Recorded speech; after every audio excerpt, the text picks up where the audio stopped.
He grabbed her wrist in front of 400 people and laughed. Not a nervous laugh, not a drunk laugh, a cold, deliberate laugh. The kind a man uses when he wants everyone in the room to understand exactly where the power sits. Kang Min-jae stood at the top of the gangway of the Black Pearl Dynasty, the most expensive cruise liner ever launched in South Korean waters, with his mistress Yoona Seo on his arm and his wife of nearly 10 years standing below on the dock like a piece of luggage someone forgot to load. He looked down at Zuri Coleman, her simple dress, her flat shoes, the small wooden pendant at her throat, and he said loud enough for reporters and billionaires and crime lords alike to hear every syllable, "Go home, Zuri. You were never supposed to be here." If you had been standing on that dock, what would you have done? If the person you loved, the person you built a life beside, turned around and handed your 10 years to someone else in front of the whole world, would you cry? Would you run? Would you beg? Zuri Coleman did none of those things. She just stood there, watching. One hand pressed flat against the wooden pendant around her neck. And then something happened that nobody on that dock, not Min-jae, not his mother, not the 400 elite guests sipping champagne on the upper deck, could explain. The ship turned around. Stay with this story. If you haven't subscribed yet, hit that button right now. Because what unfolds across these 5 parts is the kind of story that will sit with you long after it's over. Tap like, drop a comment with your city and country, and let me see exactly how far this story travels. Now let's go back to the beginning, because you need to understand who Zuri Coleman really was before you can understand what she did next. The morning Min-jae humiliated her, Zuri woke up at 4:30. She always did. Old habit from the years before Korea, before the apartment in Busan with the floor-to-ceiling windows, and the housekeeper who came Tuesdays and Fridays and never made eye contact. Back in South Carolina, when she was a girl running the docks with her grandfather, 4:30 was when the serious work started. The water was still black and the pelicans hadn't woken yet, and her grandfather, a broad-shouldered man named Cecil Coleman, who smelled permanently of engine oil and salt, would already have coffee poured by the time she stumbled down the stairs. He used to say, "The tide doesn't care how tired you are." She carried that. She carried it across an ocean and a language barrier and a marriage that had slowly turned into something she didn't have a word for yet. She made coffee in the kitchen while Min-jae slept. She stood at the window with the mug against her mouth and watched the harbor lights reflect off the water, and she thought about the briefcase. 3 days ago, she had opened it, looking for the car registration. Min-jae had asked her to find it. He'd been running late. He was always running late.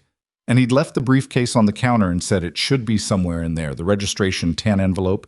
"Can you just grab it for me?" She'd grabbed it.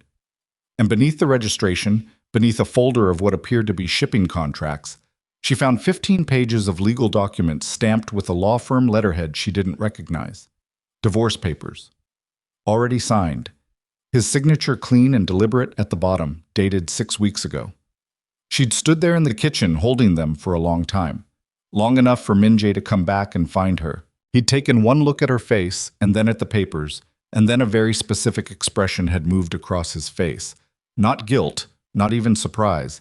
Something she could only describe as calculation, like he was running numbers in his head. He'd said, "We should talk." She'd handed him the registration and walked out of the room. They hadn't talked. That had been 3 days ago. Now it was the morning of the Black Pearl Dynasty's maiden voyage, and Min-jae was sleeping in their bed with his phone face down on the nightstand, and Zuri was drinking her coffee in the dark. Watching boats she recognized move through water, she understood better than anyone in this city would ever know. She set the mug down. She got dressed. She went to the harbor. The terminal for the Black Pearl Dynasty's launch had been under construction for 8 months. It was the kind of event that Busan's elite treated like a national holiday. A luxury liner launch with a guest list that read like a who's who of every corner of Korean society where power actually lived. Politicians, banking executives, entertainment figures, and threading quietly through all of it, the organized crime families who held the real stitching of the underworld together. Min-jae belonged to that last category, though he would have hated the word belonged. He preferred operated. He preferred controlled. He was 38 years old, and he had been running the Kang Syndicate's maritime operations since his father's health failed 7 years ago. and he had never once in those 7 years met a situation he couldn't bend to the shape he wanted. He arrived at the terminal at 10:15 in a black car with tinted windows, wearing a suit that cost more than most people's monthly salaries, with Unicio on his arm. Una was 29 and stunning in the particular way that turned every head in a room. She had been a luxury brand consultant before Min-jae came into her life 18 months ago, and she was smart enough to know that she had stepped into something with complicated edges. But Min-jae had a way of making complicated feel simple. He told her what she needed to hear. He made her feel like she was the realignment, the correction, the woman he should have chosen from the beginning. She believed most of it. She was not entirely sure which parts. His mother arrived 3 minutes after him. Madame Kang Hae-suk was 64 years old, and she dressed like power had a specific costume, and she had been wearing it so long it had fused to her skin. She kissed Min-jae on both cheeks and looked at Yuna with the specific warm approval she had never once directed at Zuri in nearly a decade. "You look beautiful," Madame Kang said to Yuna. Yuna said thank you. She watched Madame Kang's eyes move past her, scanning the crowd, and she had the sudden feeling of being assessed rather than complimented. Do-hyun showed up last, Min-jae's younger brother, 25, and carrying his phone like it was a weapon he was always about to discharge. He had already started filming before he'd even finished walking through the terminal entrance. He moved through the crowd, getting angles, getting reactions, narrating quietly into his phone in the self-satisfied tone of someone who believes they are witnessing history. Zuri was standing near the water's edge when Min-jae first spotted her. She was watching the ship. The Black Pearl Dynasty was extraordinary even by the standards of the people who attended its launch. 340 meters of steel and glass and engineered precision, her hull painted the kind of deep black that seemed to absorb light rather than reflect it. The name was picked because the designers wanted something that announced itself as singular, unrepeatable, one of a kind. Min-jae had been involved in the negotiations for the vessel's berth contract.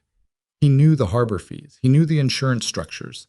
What he did not know, because he had never once thought to look, was who ultimately controlled the network of shell corporations that held the terminal lease, the harbor access rights, and the fuel supply contracts for every vessel berthed in this section of the Busan waterfront. He walked toward Zuri. She turned before he reached her. She always did that, sensed his approach before he made a sound. It had charmed him once, years ago. Now it irritated him in a way he hadn't bothered to examine. "You came," he said. "You invited me." "I thought you might not." She looked at him steadily.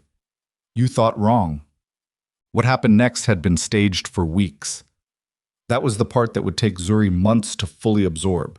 Not the betrayal itself, but the architecture of it. The planning. The patience. Min-jae was not a man who acted on impulse. Every significant move he made was constructed in advance, load-bearing walls identified and braced before the first swing. The humiliation on the dock was not an accident of cruelty. It was a set piece. The logic, as she would eventually piece it together, ran like this.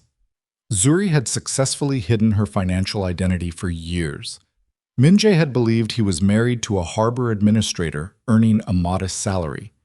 Do-hyun had discovered the truth 4 months ago. Not through brilliance, but through a document he wasn't supposed to see, a leaked ownership file that landed in front of him through a chain of events involving a disgruntled shipping lawyer and a gambling debt. He had brought it immediately to Min-jae, and Min-jae had said nothing, to anyone, including Zuri. What he had done instead was begin the process of designing a divorce that would deliver him control of her assets. A public humiliation served multiple purposes. It would destabilize her emotionally. It would frame her as a woman being justifiably discarded rather than a business rival being maneuvered. And it would happen in front of witnesses powerful enough that any subsequent legal proceedings would carry the weight of public narrative. He had thought of everything, except Yuna. Standing at the gangway with 400 people watching, Min-jae performed the version of himself he had always been most comfortable inhabiting, the man in charge of the room. He had his arm around Yuna. He had Madame Kang positioned 6 feet to his right, her chin elevated at that precise angle that communicated unmistakable contempt. He had Do-hyun filming from the left.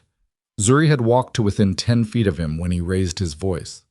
"I want everyone here to understand something," he said, loud, carrying, the voice of a man who had never once doubted that rooms should fall quiet when he chose to speak. This woman, my wife, has been lying to me for our entire marriage. A murmur moved through the crowd, the kind that isn't quite shock and isn't quite entertainment, but sits somewhere in between. Zuri stopped walking. She hid her wealth. She hid who she really was.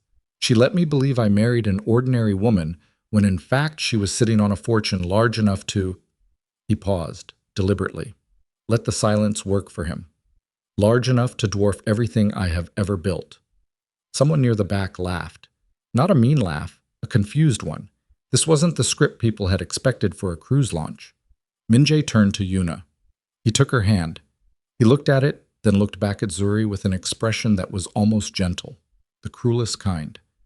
I deserve a partner who doesn't keep secrets, he said. I deserve someone honest. Madame Kang said loudly enough to be heard, he deserves better than what he got. Do-hyun kept filming. Zuri stood in the middle of it. She felt the eyes from the crowd like small physical pressures against her face and arms and chest. She felt the heat of the morning, the salt off the water, the vibration of the ship's engines warming below the dock. She felt the pendant at her throat, the carved wood her grandfather had pressed into her hand the day she left for Korea. A tiny boat worn smooth from a decade of her thumb moving across it when the world got loud. She did not cry. She never cried in public. Cecil Coleman had not raised her to perform pain for an audience. What she did was look at Minji, not through him, not past him, directly at him. And she said, quietly enough that only he could hear, "You have no idea what you just did." He heard it. Something shifted behind his eyes. Not regret, but a flicker of something he didn't have a name for yet. Then he turned away from her and nodded to Yuna, and they began walking up the gangway. Madame Kong walked past Zuri without looking at her, close enough that her silk sleeve brushed Zuri's arm. Do-hyun stopped filming long enough to smile at his sister-in-law. A smile that had the words, "We win," already built into it. Then he followed his family up the gangway. The ship's horn sounded, a deep, resonant blast that rolled across the harbor and out over the water and came back off the hills surrounding Busan, and then a second one, and the crowd began to relax into the festive noise of departure, and 200 guests still on the dock began to disperse toward the viewing area, and Zuri stood exactly where she had been standing, still, one hand at her throat. The ship began to pull away from the dock. It was Do-hyun who noticed it first. He was on the upper deck, phone raised, filming the receding Busan skyline.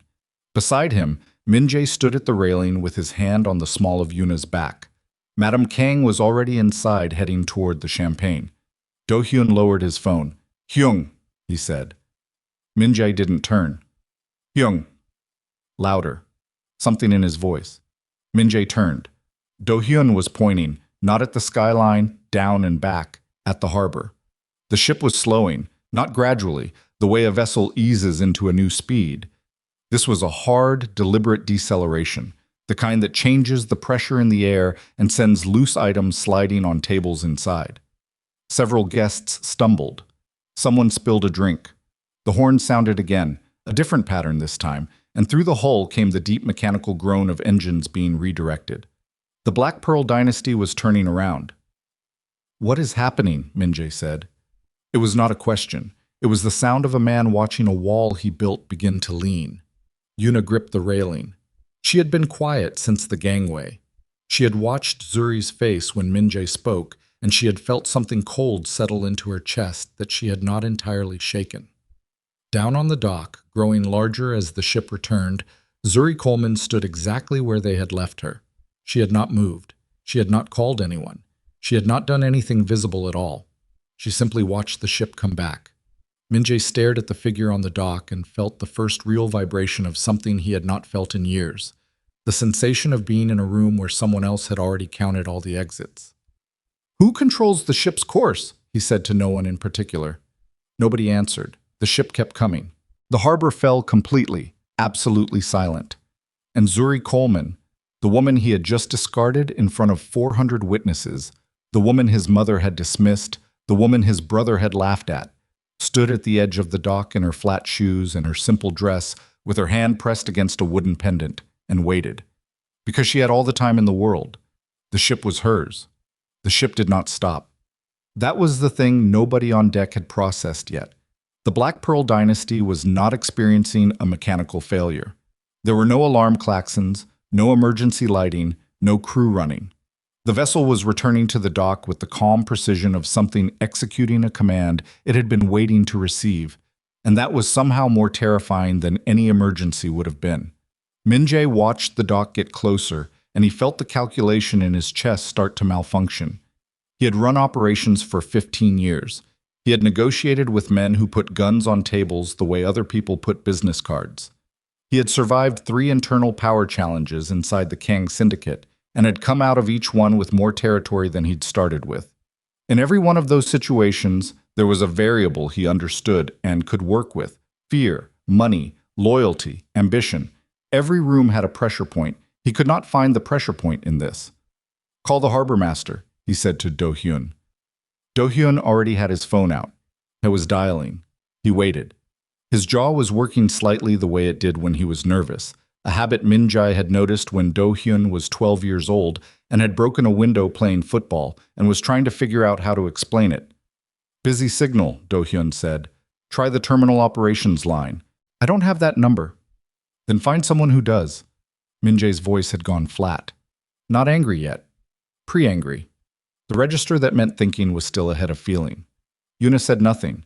She stood at the railing with her arms crossed and watched the dock and said absolutely nothing, and Min-jae did not notice because he was already moving, pushing through the cluster of confused guests toward the nearest crew member, a young woman in a white uniform who was standing near the stairwell, looking at her radio with the expression of someone who had just received instructions that didn't match any training she'd had.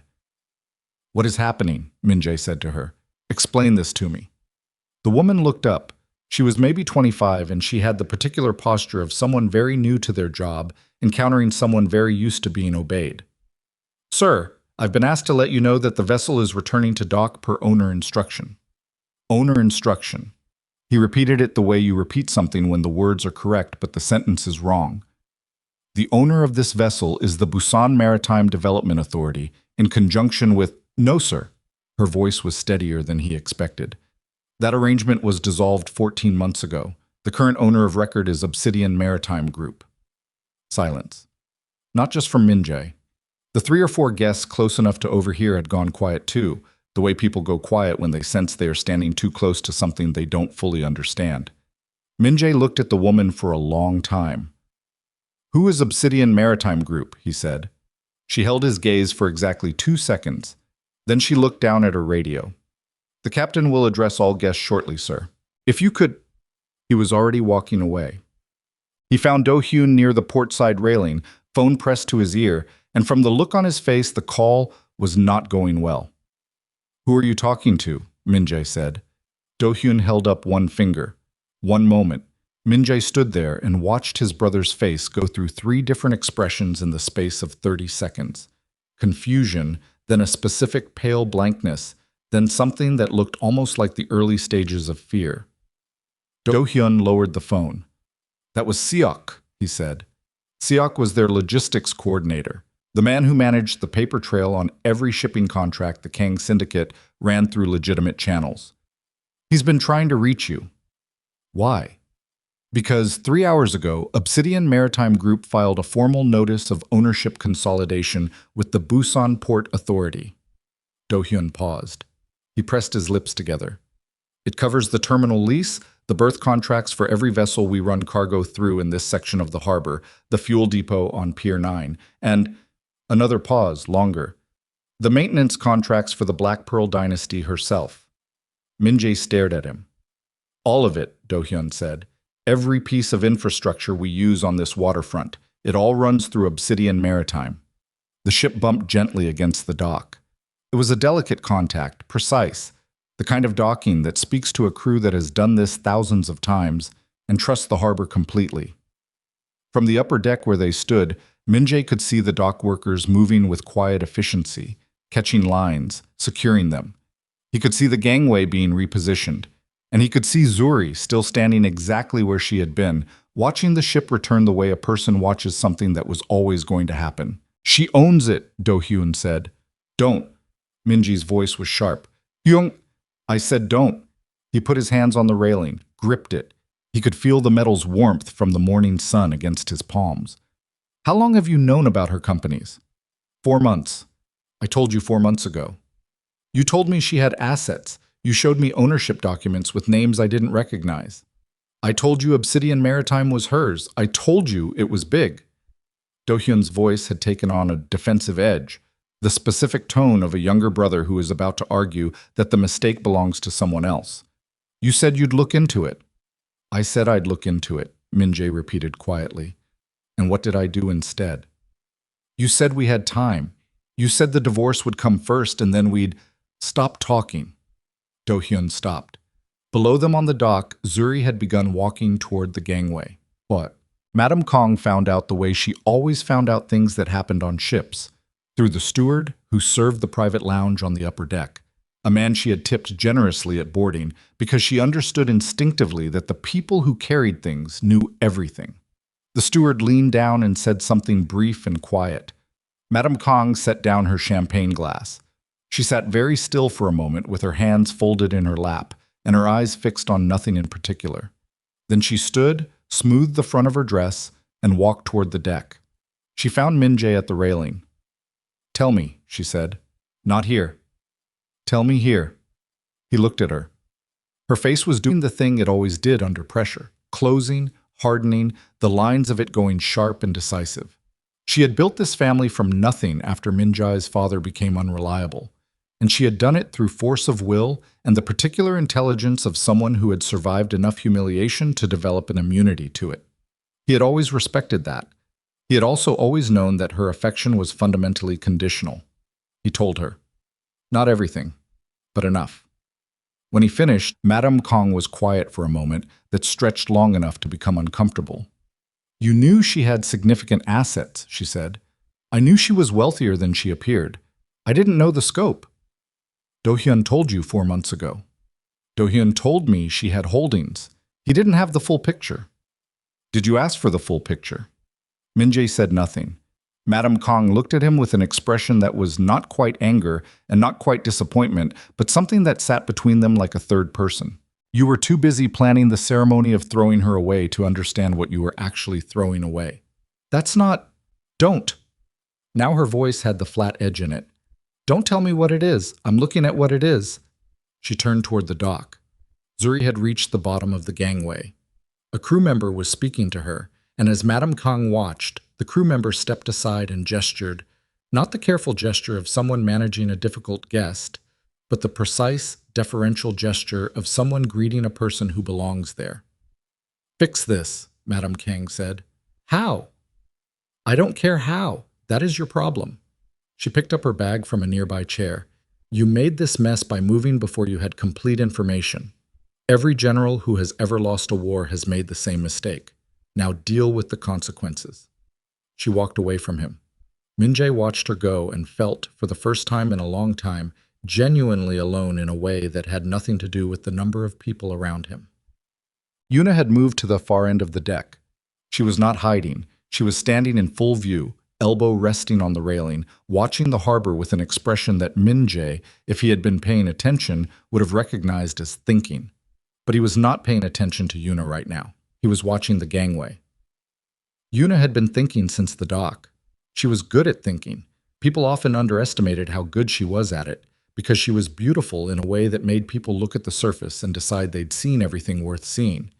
It was a mistake that had served her well in some situations and badly in others, and she had learned over time to track which was which. She had been tracking this situation for longer than Min-jae realized. It had started small. Conversations that ended too quickly when she walked into rooms.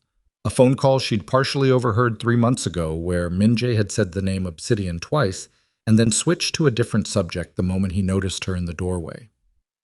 A night 2 months ago, when she'd found him at the kitchen table at 2 in the morning with a stack of legal documents and an expression on his face that wasn't the expression of a man looking at legitimate business papers. She had started keeping notes. Not physical notes.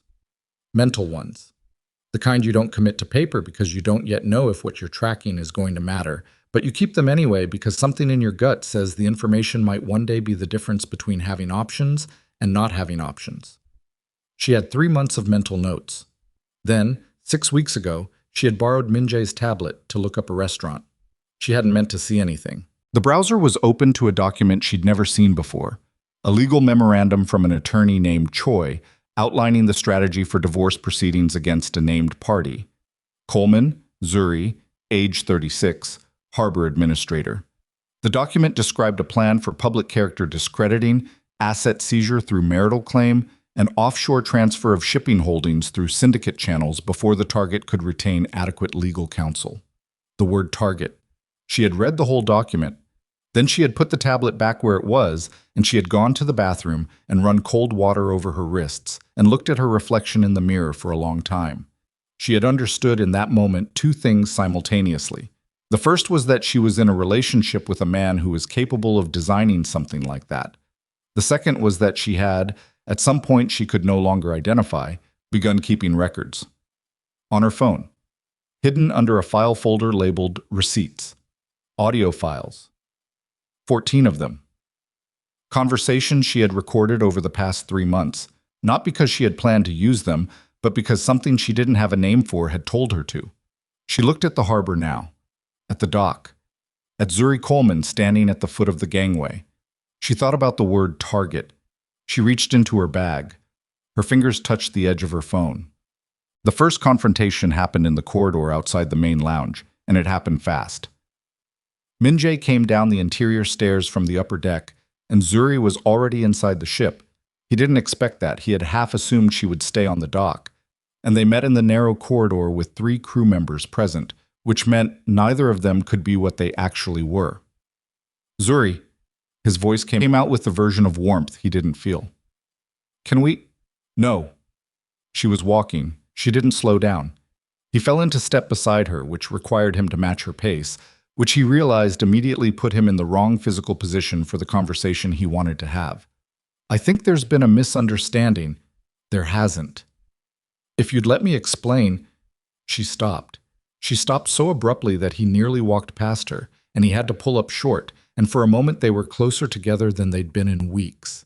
He could see the small scar below her left ear, from a childhood accident she'd mentioned once, and never explained further. He could see the fatigue in her eyes. Not from today, but from something much longer than today. The kind of tired that accumulates. Minjae, she said, very quietly. I have been patient with you for almost 10 years. I have been patient with your mother. I have been patient with your brother and your hours and your silences and your phone calls that happened in rooms where I wasn't present. She looked at him without blinking. I am done being patient. What happens next is not a conversation. It is a consequence. She walked away. He stood in the corridor and watched her go, and the 3 crew members carefully found reasons to look elsewhere. Do-hyun was trying to reach their attorney when he found Yuna on the deck. He almost walked past her. He had 3 calls to make, and a situation deteriorating faster than he'd expected, and his brother was somewhere inside the ship doing something Do-hyun suspected was making things worse. He registered Yuna at the railing and started to pass, and then something made him stop. She was looking at her phone. Her thumb was moving across the screen in a very specific way. Not scrolling, not typing.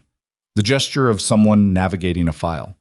Do-hyun had spent enough time managing things that shouldn't be seen to recognize the posture of someone looking at something they weren't sure they should still have.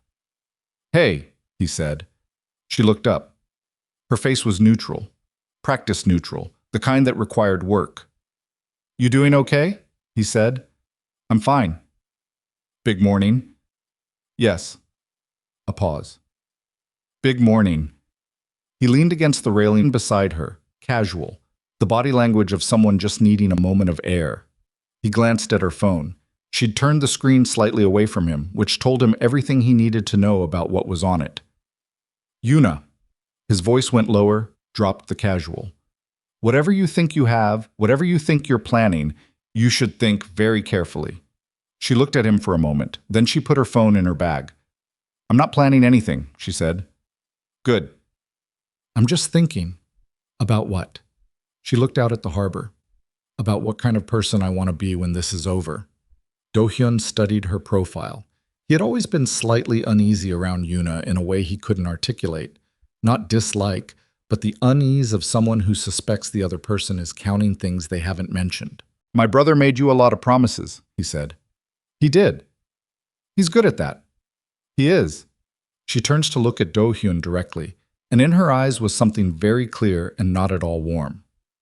So am I. Min-jae found the captain on the bridge. Getting to the bridge required him to pass two crew members who both stopped him, politely, firmly, at the door. He told the first one he was a guest with a safety concern. The first one said he would pass the message along. He told the second one that he was a business associate of the vessel's management. The second one said she understood and would let the captain know he was waiting. He waited for 4 minutes. The captain came out to him. Captain Park Sung-woo was 51 years old and built like a man who had spent 30 years in weather. He was not unfriendly, he was not deferential. He had the particular calm of someone who was comfortable being the most competent person in a situation. "Mr. Kong," he said, "how can I help you? You can explain why this vessel turned around without warning or announcement." The vessel returned to dock per the instruction of the registered owner. Obsidian Maritime Group. That's correct. Who gave the instruction? The captain looked at him with an expression that wasn't quite patience and wasn't quite pity. The chairwoman of Obsidian Maritime contacted the bridge directly. The chairwoman, Min-jae said, meaning Ms. Coleman, or I suppose Chairwoman Coleman. She contacted us at... He glanced at nothing, the gesture of someone who doesn't actually need to check because the number is exact in their memory. 7:42 this morning, before the vessel departed. The air went very quiet around Min-jae. "Before," he said. "That's correct." "She called before we even left the dock." "She did." He stood there with that sitting in him. Before. Not as a reaction to what happened on the dock. Not in response to the humiliation or the announcement or the crowd or any of it. She had called at 7:42 in the morning, before the ceremony, before the passengers boarded, before Min-jae had said a single word to her or about her in public. She had known what he was going to do. She had planned for it before it happened. "Where is she now?" he said. "I'm not in a position to..." "Where is she?" Captain Park looked at him for a moment. Not afraid. Assessing. "She asked me to tell you, if you came asking, that she'll be in the main dining salon at noon. If you have anything to say to her, you're welcome to say it there." He walked back onto the bridge. The door closed. Min-jae stood in the corridor outside and the ship rocked slightly under his feet, a gentle harbor movement, and he thought about 7:42 in the morning. He thought about Zuri making coffee in their kitchen in the dark. He thought about the way she'd looked at him before he left this morning. Nothing exceptional in the look, nothing he'd read as significant. And he thought about the fact that at some point before that look, she had already made the call. He had thought he was dismantling her. She had been watching him build the trap. Do-hyun found his mother in the private lounge. She was sitting at a table with a glass of water she hadn't touched and her phone face up in front of her. When Do-hyun came in, she looked at him with an expression that told him she had already moved past whatever emotional response she'd allowed herself and was now in operational mode. "The attorney won't take the call," Do-hyun said. "Which attorney?" "Choi, the one who drafted the divorce strategy." Madam Kang's jaw tightened. "Why?" "His office said he's in a conflict review. His assistant said it might be several days before he can... He's distancing himself." Madam Kang said it flatly, without surprise, the way you say something you should have anticipated. "He has read the situation, and he is placing space between himself and us. That means he believes she has leverage that makes us a liability." Do-hyun sat down across from her. He hadn't slept well in 2 weeks. He didn't realize how visible that was until his mother looked at him with a slight adjustment of her expression. Not sympathy, but acknowledgement. "Did you bring everything you took?" she said. He knew what she meant. 4 months ago, when he'd obtained the ownership documents on Zuri's companies, he had also taken photographs of several files that weren't exactly his to photograph. Documents about the financial structure of Obsidian Maritime's holdings. He had sent copies to Min-jae. He had kept a set for himself. "Most of it," he said. "Is any of it legally obtained?" A pause. "No," he said. Madam Kang was quiet for a moment. "Then we cannot use it without exposing how we got it." She folded her hands on the table. "Which means the only card your brother has left is the prenuptial agreement." "He doesn't have one." She looked at him. "There's no prenuptial agreement," Do-hyun said. "I checked. He never filed one. He assumed, when they married, he assumed she had nothing, so it never..." "Stop." Madame Kang held up one hand. The gesture was small, but it stopped him completely. He married a woman he believed had nothing. He never asked for a prenuptial agreement because he didn't think he needed one. Yes, and now she has everything, and he has no legal claim to any of it. Madame Kang sat very still. The water in her untouched glass shimmered slightly from the motion of the ship. She looked at it with the focused attention of someone who needs something small and stable to look at.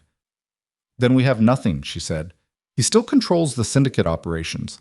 The syndicate operations that run through harbor infrastructure his wife owns. Her voice was very even, very controlled.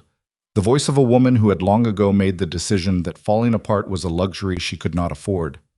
Every cargo route, every berth contract, every fuel arrangement, all of it runs through her network. She paused. How long has it been that way? Do-hyun looked at the table. Seok thinks at least 6 years, maybe longer. She's been the silent infrastructure of half our logistics operation for most of this decade, and none of us ever looked at who owned the companies we were contracting with. The silence that followed was the kind that has weight. Madame Kang said, finally, "Your brother built his empire on a foundation that belonged to his wife." A pause. "And then he threw her off a dock." "Yes," Do-hyun said. She looked at him. The expression on her face was not what he expected. It was not cold strategy or disguised panic. It was something closer to exhaustion. The exhaustion of a woman who had spent decades holding something together and was only now registering how many cracks had been below the surface the whole time. "Go find your brother," she said. "And say what?" "Tell him that whatever he was planning to say to her at noon, he needs to understand something first." She stood, smoothed her dress, the armor reassembling itself. He is no longer negotiating from a position of strength. He is asking for mercy, and mercy is not something we have ever had reason to learn how to ask for. Zuri sat alone in a small crew lounge on the lower deck. The room was functional and simple. A table, 4 chairs, a coffee machine. She had asked a crew member to bring her here because she needed 15 minutes that weren't in front of anyone who was going to look at her face and try to read something from it. She needed to not be performing composure for a little while. She poured herself coffee. She sat down. She put both hands flat on the table and looked at them. Her hands, which were wide-palmed like her grandfather's had been, with a callus on the right thumb from years of holding line on the family boats. She had hidden these hands in gloves for most of her marriage. Min-jae had mentioned once, early on, that he liked women with elegant hands. She had never told him the callus was there. She thought about what it cost to love someone dishonestly. Not the lies, specifically. She'd been careful about the specific lies. She'd never claimed to be something she wasn't, only omitted what he'd never asked about. But the performance of smallness, that was the cost. Shaping herself into someone easier to dismiss, someone he didn't need to worry about outgrowing him, someone he could carry lightly. Years of making herself lighter. She had done it out of love. She understood now that it had not protected her. Her phone buzzed. A message from her attorney, Clara Shin, who had been her closest legal counsel for 7 years, and who had known the full picture of Obsidian Maritime from the beginning. Prenup confirmed non-existent. Port Authority filing acknowledged. Captain briefed and cooperative. Proceed at your discretion. Zuri looked at the message. She thought about Min-jae's face in the corridor. The calculation behind his eyes when he'd said, "Can we?"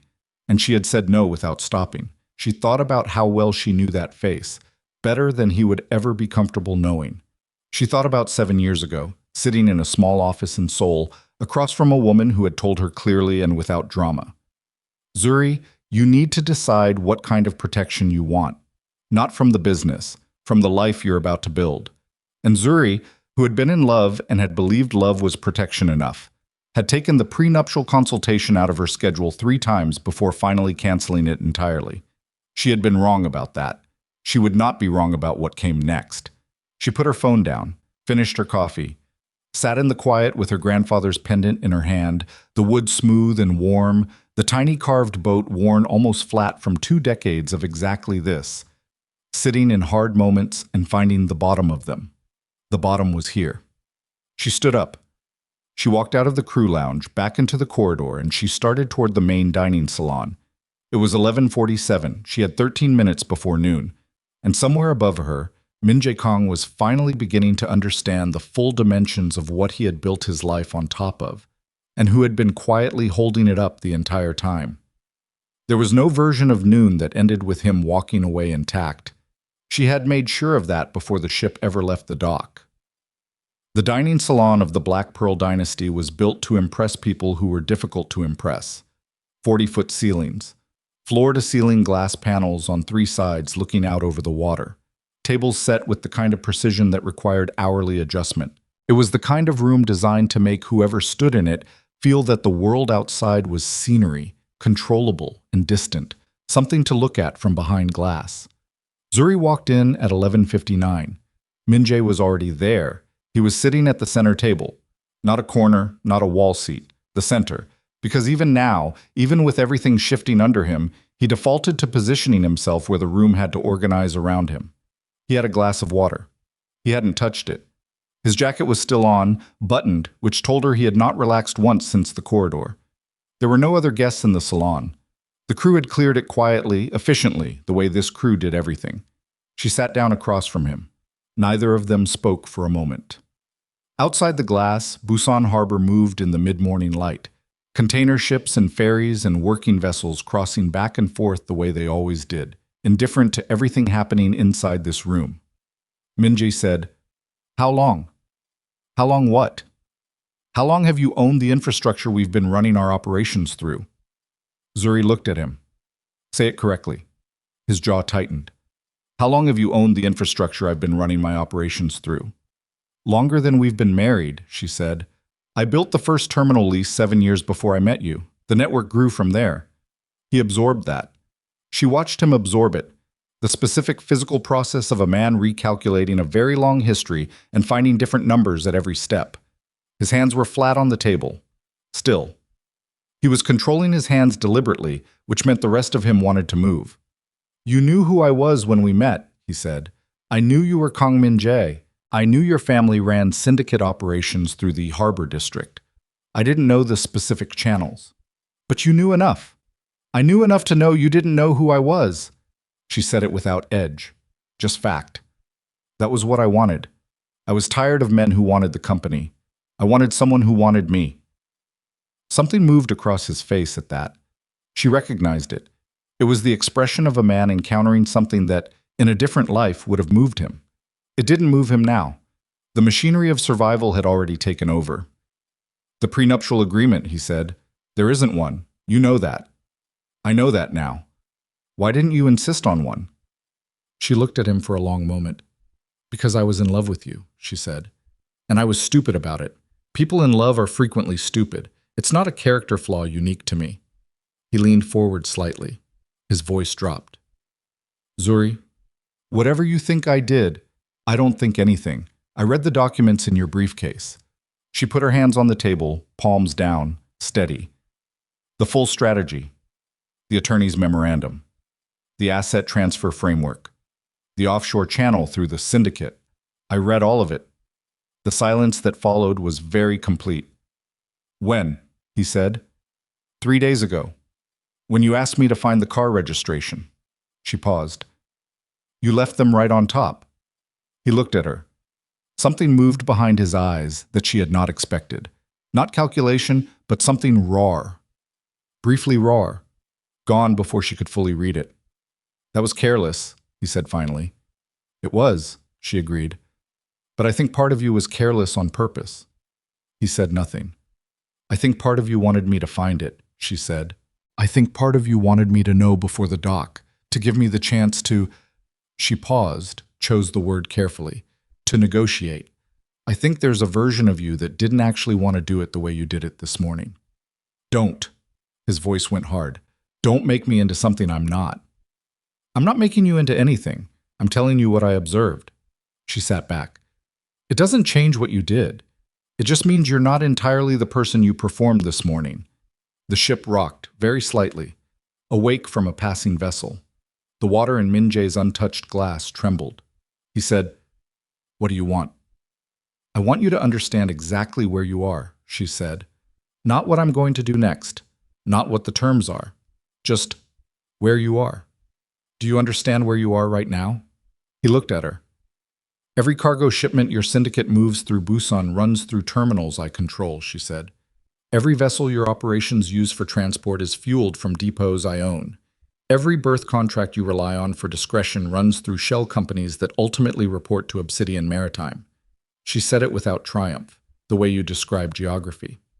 You have been operating on my infrastructure for 6 years, which means every time you move something you shouldn't have moved, you did it on my network. Min-jae went very still. I have records, she said. Not because I was building a case, because good business keeps records, but the records exist. The calculation behind his eyes was moving fast now. She could almost see it. The threat assessment, the exit mapping, the search for leverage he might still have. That's a dangerous position, he said slowly. Those records could implicate you. No, they couldn't, because every contract between Obsidian Maritime and your syndicate's logistics companies was a standard shipping agreement. What you moved through my infrastructure. I was never told what it was. I had suspicions. But a suspicion isn't evidence. She met his eyes. You were very careful to keep me in the dark, which means you also kept yourself out of my liability. He understood what she was saying.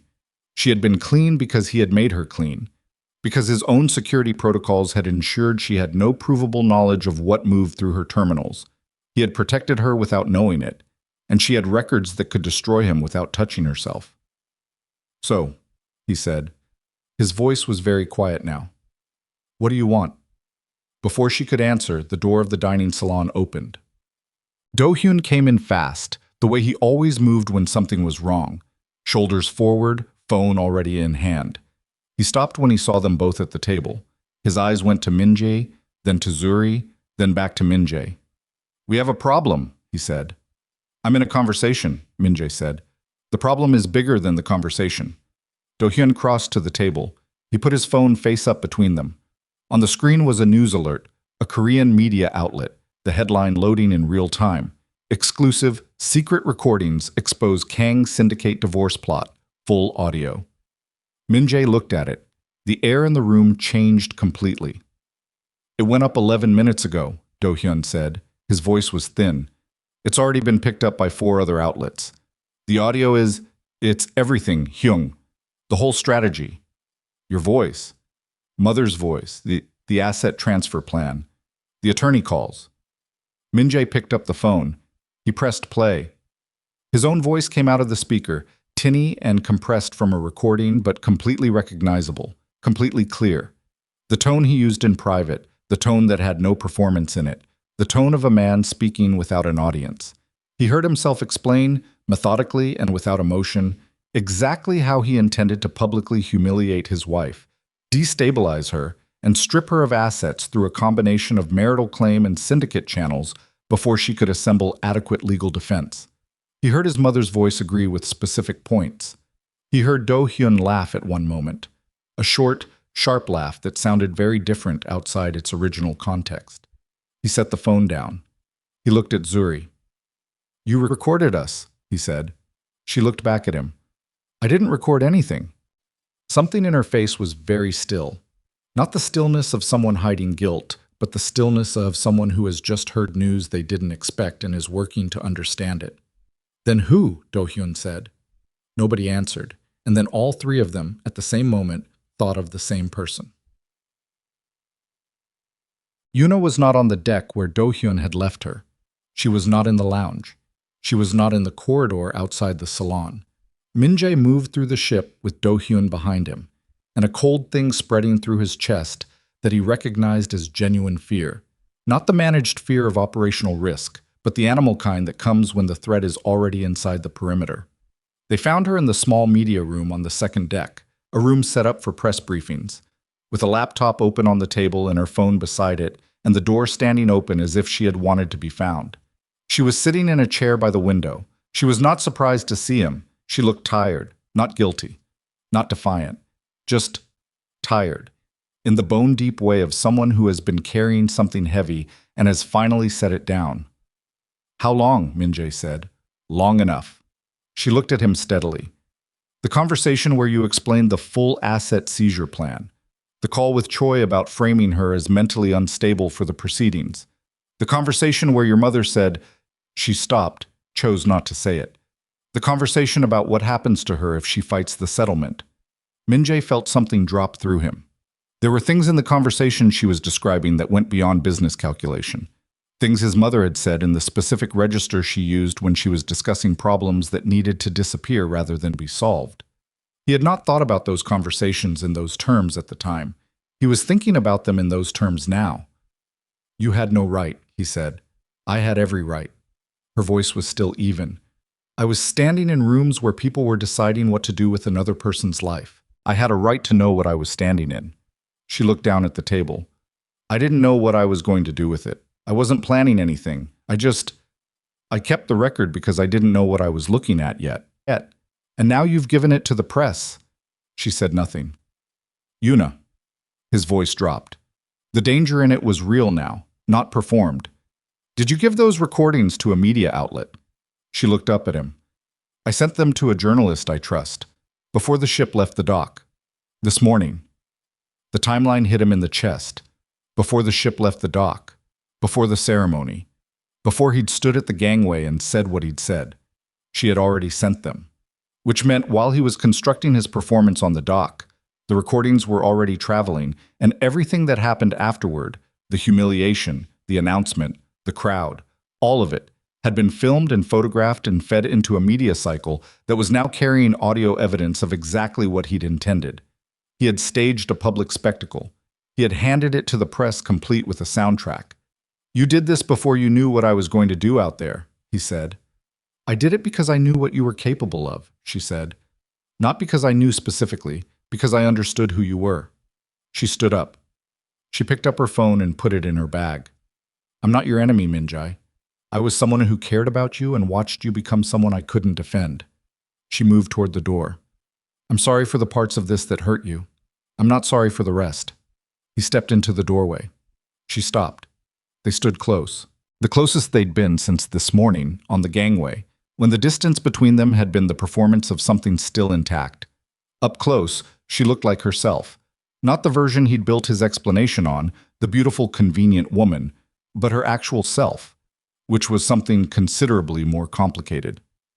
"If you walk out of here," he said, "everything we had is already over," she said. "It was over the day I read that memo on your tablet." She looked at him without anger. "Let me out, Min-jae." He stepped aside. She walked out. He stood in the doorway of the media room and listened to her footsteps go down the corridor. Do-hyun was on his phone in the corner, talking in a low, rapid voice to someone Min-jae didn't immediately identify. When Min-jae came back in, Do-hyun looked up with the expression of a man who has been counting exits. "That was Seok again," Do-hyun said. "He says 2 of the allied families have already called. The Shin Group and the Jeolla operation. They want confirmation about the recordings." "What kind of confirmation?" "Whether they're real." Do-hyun paused. "And whether you knew she had that kind of access to you." Min-jae understood what that meant. In the world he operated in, the worst thing a man could be was readable. If the people who worked with him, who trusted him with information that could end their freedom, believed he had been living for 18 months beside a woman who was recording him, not because she was an intelligence operation, not because she was a rival plant, but because she was a girlfriend who didn't trust him and had enough sense to document her instincts, that was the kind of vulnerability that didn't get forgiven. "They'll pull back," Min-jae said. "They're already pulling back." Do-hyun looked at him. "The Shin Group has 3 cargo shipments scheduled through Pier 9 terminals next month. Seok says they've already put them under review." Pier 9 terminals. Obsidian Maritime Infrastructure. "They're not pulling back from me," Min-jae said slowly. "They're pulling back because they don't want to run cargo through terminals that are now publicly attached to a high-profile scandal involving the owner's estranged husband." "Yes." "Which means every organization that uses this harbor is currently assessing whether their relationship with us is a liability." Do-hyun's voice was flat. He was past trying to soften it. "Yes." Min-jae sat down. Not in the way he sat normally. The deliberate positioning, the controlled descent. He just sat, the way a body sits when it's run out of something. He looked at the laptop still open on the table. The media outlet page was up. The article had comments already, hundreds of them loading in real time. The specific frenzy of an internet that had been handed something that confirmed something it already half believed about powerful men and the women adjacent to them. He read 3 comments, then he stopped reading. "Where's Mother?" he said. "Still in the private lounge. She knows. Seok called her too." And Do-hyun sat down across from him. He put his phone face down on the table, which was a gesture Min-jae associated with his brother's serious mode.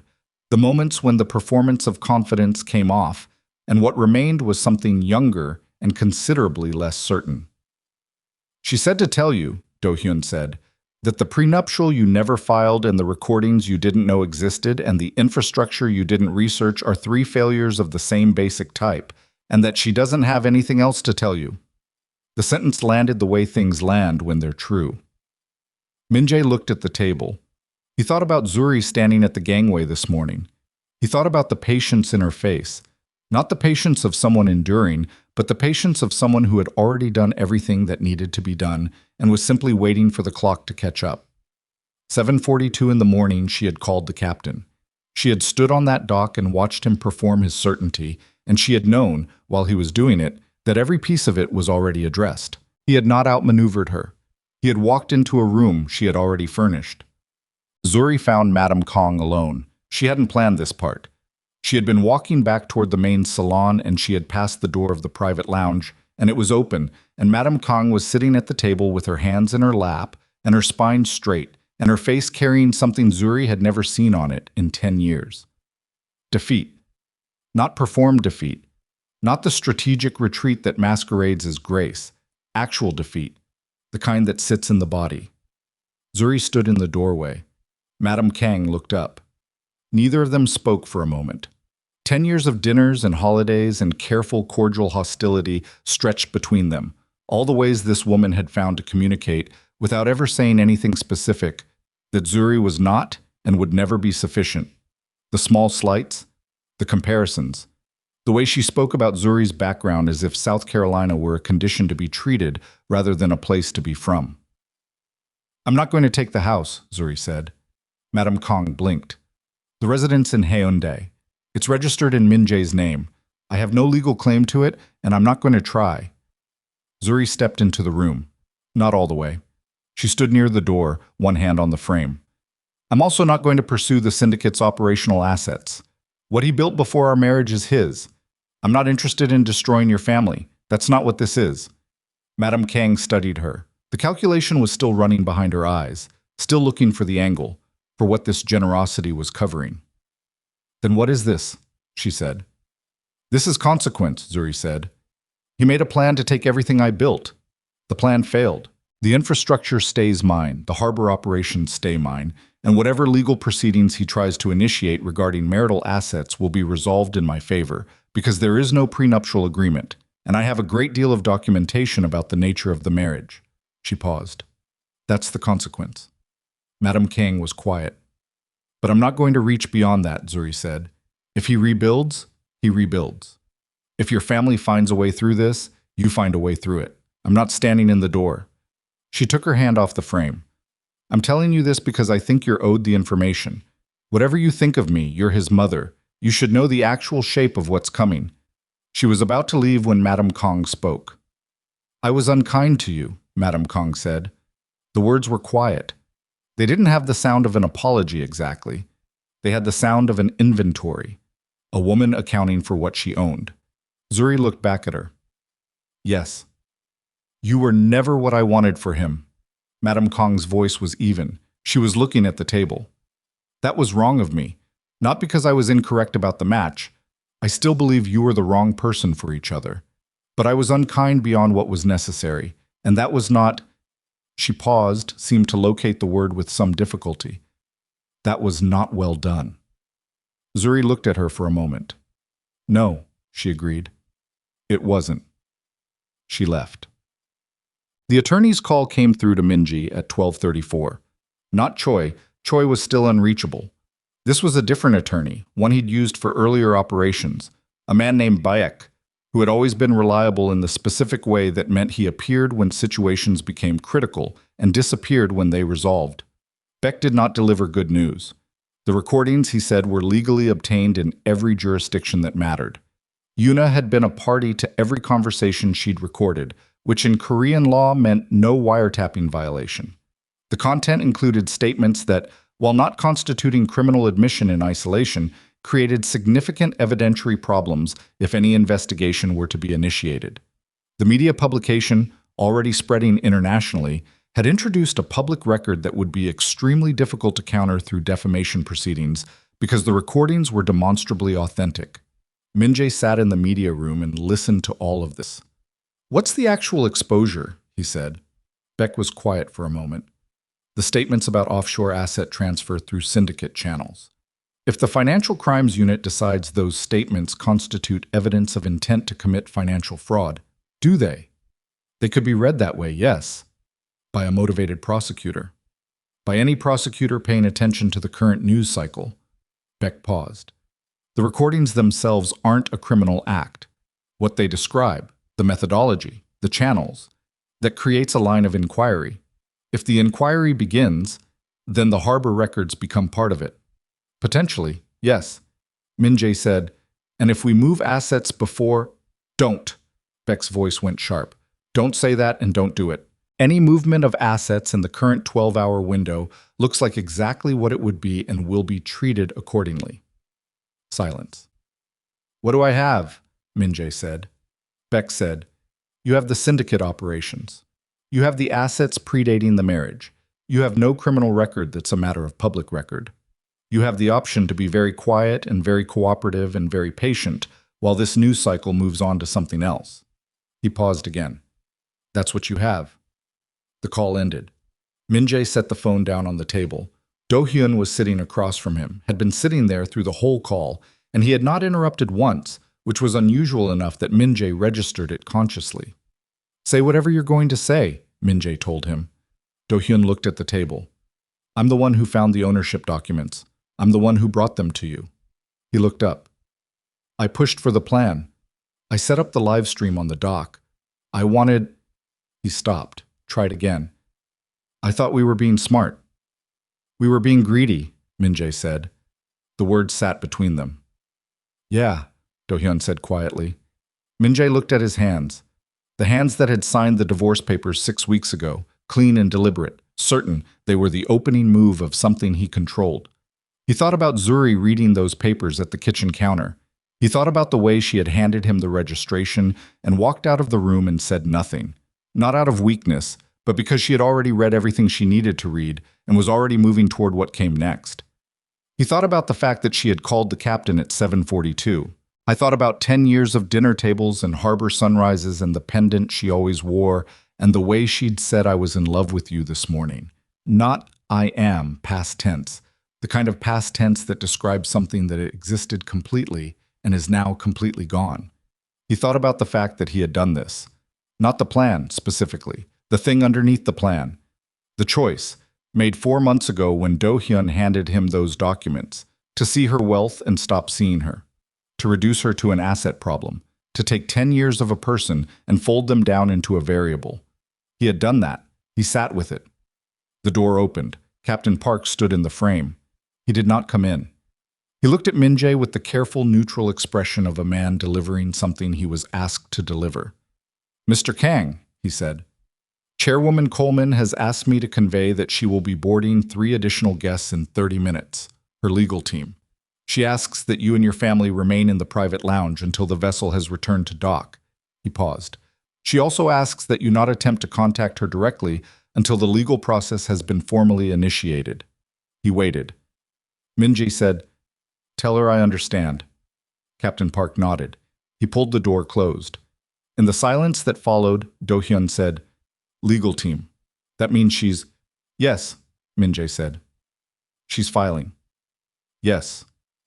"Today." "Today." Min-jae stood up. He buttoned his jacket, the automatic gesture of a man preparing to appear in public, muscle memory, hands doing the thing they always did while the mind was somewhere else entirely. "She had them waiting. She had them ready before we left the dock." He looked at Do-hyun. "She prepared for everything, every scenario. She was never reacting to us." He walked to the window. Outside, Busan Harbor was doing what it always did. Ships moving, water moving, the enormous ordinary machinery of a working port going about its indifferent business. He pressed one hand flat against the glass. We were reacting to her, he said, very quietly. The whole time. We thought we were writing the story, and we were just reading the parts she left out for us. Do-hyun said nothing. The ship moved beneath them, steady, certain, carrying them back to a dock they could no longer control, in a harbor they had never owned, on a vessel that had always belonged to the woman they had decided to discard. And in 30 minutes, her lawyers would board. And Kang Min-jae, feared and powerful and completely out of moves, would have to decide, for the first time in his adult life, whether the only thing left to him was the truth about the kind of man he actually was, or whether he would keep performing the version of himself that had brought him to this window, this glass, this harbor that answered to someone else. The choice was the only thing remaining that was entirely his, and it was the hardest thing he had ever been asked to make. The lawyers came aboard at 1:15, 3 of them. Clara Shin led the group, 43 years old, small, precise in the way that expensive legal minds tend to be precise, wearing a charcoal blazer and carrying a document case that looked unremarkable and contained, Min-jae would later understand, the most thorough legal demolition of a man's position he had ever seen assembled in one place. Behind her came 2 associates, both younger, both carrying additional materials, both with the specific expression of people who had been working through the night on something they believed in. Captain Park met them at the gangway personally. Min-jae watched from the upper deck railing. Do-hyun stood beside him. Neither spoke. They watched Clara Shin shake the captain's hand and exchange a few words, and then follow him inside, and the whole thing had the quality of a changing of the guard. A door closing on one era, another one already open. She's been planning this for months, Do-hyun said. Stop talking, Min-jae said. I know what you're doing. Stop. Do-hyun stopped. Min-jae gripped the railing. The metal was warm under his hands. The sun higher now, the harbor doing its ordinary afternoon business around them, indifferent. A container ship moved through the channel 200 meters out. A ferry cut across its wake. Everything normal, everything continuing, the world entirely unconcerned with the specific collapse happening on this deck. His phone buzzed. He looked at it. The Shin Group. Not a call. A message. 4 words. We need to talk. He knew what that meant. In the language of the underworld, that phrase delivered by text rather than call meant the conversation that followed would not be recorded, and both parties understood why. He put the phone in his pocket without responding. Hyung, Do-hyun said. What? Mother wants to know if she should come out. Tell her to stay in the lounge. She won't like that. Tell her anyway, Do-hyun typed. Min-jae stared at the harbor. He was thinking about the document case Clara Shin was carrying. I was thinking about what was in it, not the specifics. He didn't know the specifics, but the shape of it. He had been in enough negotiations to understand the architecture of leverage, and what Zuri had assembled was not a threat. A threat implies uncertainty about whether it will be executed. What she had assembled was a sequence. Step 1 leads to step 2 leads to step 3, and the person on the receiving end has input only at the first step, and the input available is limited to the degree of resistance they choose to offer. He was at step 1. He could resist or he could not resist. Resistance would be expensive. He understood this with total clarity, the way you understand things when there is nothing left in the room but the truth of them. The question was whether he was going to do something about it anyway. The meeting was held in the ship's main conference room. A long table, 12 chairs, the kind of room designed for business rather than comfort. Clara Shin was already seated when Min-jae came in, one associate beside her. The document case open on the table, papers arranged, a laptop positioned at the corner with something already loaded on the screen. Zuri was at the head of the table. She was wearing the same clothes as this morning. She had not changed, had not freshened up, had not done anything to signal that this was a performance.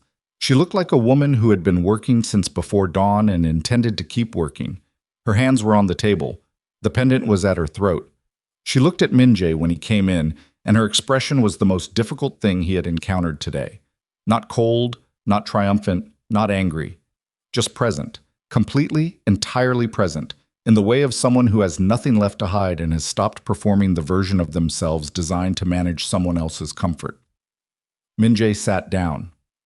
He had left Do-hyun outside. He had not brought anyone. He wasn't certain why, except that walking in here with a lawyer or a family member felt like a concession to theater, and he had had enough theater today. Clara Shin said, "Mr. Kang, I'm Clara Shin. I represent Obsidian Maritime Group and Chairwoman Coleman personally. Before we begin, I want to be clear that everything discussed in this room will be documented and may be entered as part of the formal legal proceedings that have already been initiated as of 11:48 this morning." Min-jae looked at Zuri. "You filed before I came to the salon." Zuri said, "I filed before the ship left the dock." Of course she had. The proceedings, Clara Shin continued, cover three distinct areas. First, the dissolution of the marriage and the division of marital assets under Korean family law, where the absence of a prenuptial agreement and the presence of documented marital misconduct create a clear framework favorable to my client. She touched the first section of papers. Second, a civil claim related to the attempted fraudulent seizure of my client's business assets, predicated on the documented plan detailed in the recordings released this morning. She touched the second section. Third, and this is the section I want you to pay particular attention to, Mr. Kang, a formal referral to the Financial Crimes Division of the Korean Prosecution Service, based on statements made in those recordings that describe the intent to move assets through criminal channels. The room was quiet. Min-jae looked at the third section of papers. He did not touch them. "The referral," he said, "has already been made," Clara Shin said, "this morning, prior to the media release." He looked at Zuri. "You went to the prosecutors." "Clara did," Zuri said, "on my behalf." "With recordings of private conversations." "With legally obtained recordings of conversations in which Unipark was a participant," Clara Shin said, "and which contained statements describing criminal intent. There is no legal barrier to that referral. The recordings are admissible." Min-jae put both hands flat on the table. He felt his pulse in his palms, a heavy, steady rhythm, faster than he wanted it to be. He was aware of the temperature of the room, the particular quality of the air when the thing you have been maneuvering around has finally arrived, and there is nothing left between you and it. "What do you want?" he said. Clara Shin opened her mouth. Zuri raised one hand very slightly, and Clara Shin closed it again. "I want to tell you something first," Zuri said. "Not for the record, just as a person." Min-jae waited. "I did not want," she said. "I want you to know that, not as a strategy. I'm not telling you I didn't want it so that you'll be more cooperative. I'm telling you because it's true, and you deserve to hear the truth from me at least once today, given how little of it has been in this room otherwise." She looked at him steadily. "I spent 3 days after finding those papers trying to find a version of this that didn't require any of what's happened today. 3 days. I didn't sleep. I went through every possible angle. Could I talk to you privately? Could we negotiate quietly? Could this be resolved without the doc, without the press, without the prosecutors?" She paused. The answer was no. Because the plan you designed didn't have a quiet exit. You were going to destroy me publicly or not at all. The public piece was essential to your strategy. It was supposed to disorient me and frame the narrative before I could respond, which meant the only effective response was also public. He looked at the table. "I didn't want to be in the newspapers," she said. "I spent a decade making sure I wasn't in the newspapers. I built something genuinely significant, and I kept it private because that was what I wanted, a private life." Her voice stayed even. "You took that from me this morning, not the assets. Those are fine. Those will be fine. The privacy, that's gone. That's the thing you actually took from me today, and it's the one thing that can't be returned in a legal proceeding." The silence that followed was the longest of the day. Min-jae said, "I know." Zuri looked at him. "I know," he said again. Not loud, not defended. Just the word, landing where it needed to land. Clara Shin looked between them and said nothing. Min-jae said, "What are the terms?" The terms took 40 minutes to walk through. Clara Shin was thorough and unhurried and had clearly done this before, not this specific situation, but the architecture of it. The presentation of an overwhelming case to a party who had no realistic basis for contesting it. She went through each section with the patience of someone who had nothing to prove and every piece of proof already assembled. The marital asset division left Min-jae with exactly what he had entered the marriage with. Nothing accrued during the marriage touched Obsidian Maritime or its subsidiaries. The harbor infrastructure reverted formally and publicly to Obsidian Maritime's full control, with all existing contracts explicitly acknowledged as arm's-length business arrangements. The divorce itself would be processed through the family court on grounds of marital misconduct, the recordings, the documented plan, the public humiliation, and would be finalizable within a compressed timeline, given the weight of evidence. The civil claim would be suspended, Clara Shin explained, pending Min-jae's cooperation with the process. Not dropped, suspended. The distinction was deliberate. If the divorce proceeded cooperatively and completely, the civil claim remained suspended indefinitely. If Min-jae contested, delayed, attempted to move assets, or interfered with the harbor operations in any way, the civil claim activated. The prosecution referral was not negotiable. It had been made. It was in the system. What happened next was the prosecution's decision. Clara Shin was careful to note that her client had no control over that process and had not made any representation about its outcome. Min-jae listened to all of it without interrupting. When Clara Shin finished, he said, "The prosecution referral. Are we talking about the asset transfer statement specifically?" "Primarily, yes. Not the harbor records." Clara Shin glanced at Zuri. Zuri said, "The harbor records are business records. They document transactions between Obsidian Maritime subsidiaries and companies that contracted for shipping services. What those companies put on those ships is not documented in the harbor records because it was never disclosed to the harbor." A pause. "Which means the harbor records don't help the prosecutors. They help you." He looked at her. "The business records demonstrate that Obsidian Maritime had no knowledge of the contents of any cargo shipment beyond its declared manifest," she said, "which means I cannot be implicated in anything that moved through those terminals. And it means the prosecutors, if they pursue the referral, are working from the recordings, not from the operational history." He understood. She had structured the entire financial architecture of her business in a way that deliberately or not insulated her from knowledge of the syndicate's actual cargo, which meant she was clean, and which meant, if the prosecution pursued the referral, they were pursuing a case built on recorded statements of intent, not documented action. Intent was harder to prosecute than action. He might survive the prosecution referral. He might not. But it was not a certainty of destruction. It was a risk. A serious risk, a costly risk, but a risk rather than a sentence. She had given him that. He wasn't sure whether it was deliberate mercy or structural coincidence, and he wasn't going to ask. "I'll sign," he said.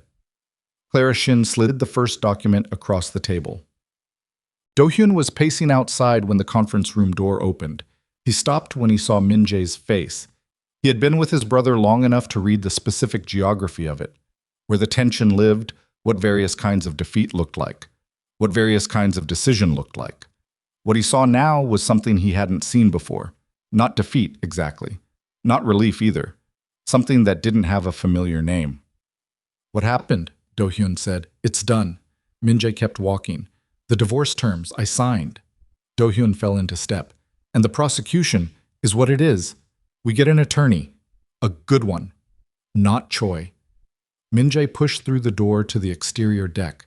The afternoon air hit him, salt and exhaust, and the particular harbor smell he had grown up around and still found clarifying, whatever else was happening. Someone who actually knows financial crimes defense. And the Allied families. The Allied families will do what they do. He stopped at the railing, gripped it. Some will stay. Most will pull back.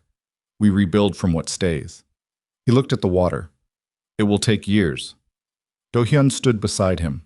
The harbor spread out ahead of them. The same harbor it had been this morning, the same water, the same city rising behind it. Everything unchanged and nothing the same. "I should have been more careful with the documents," Do-hyun said. Min-jae said nothing.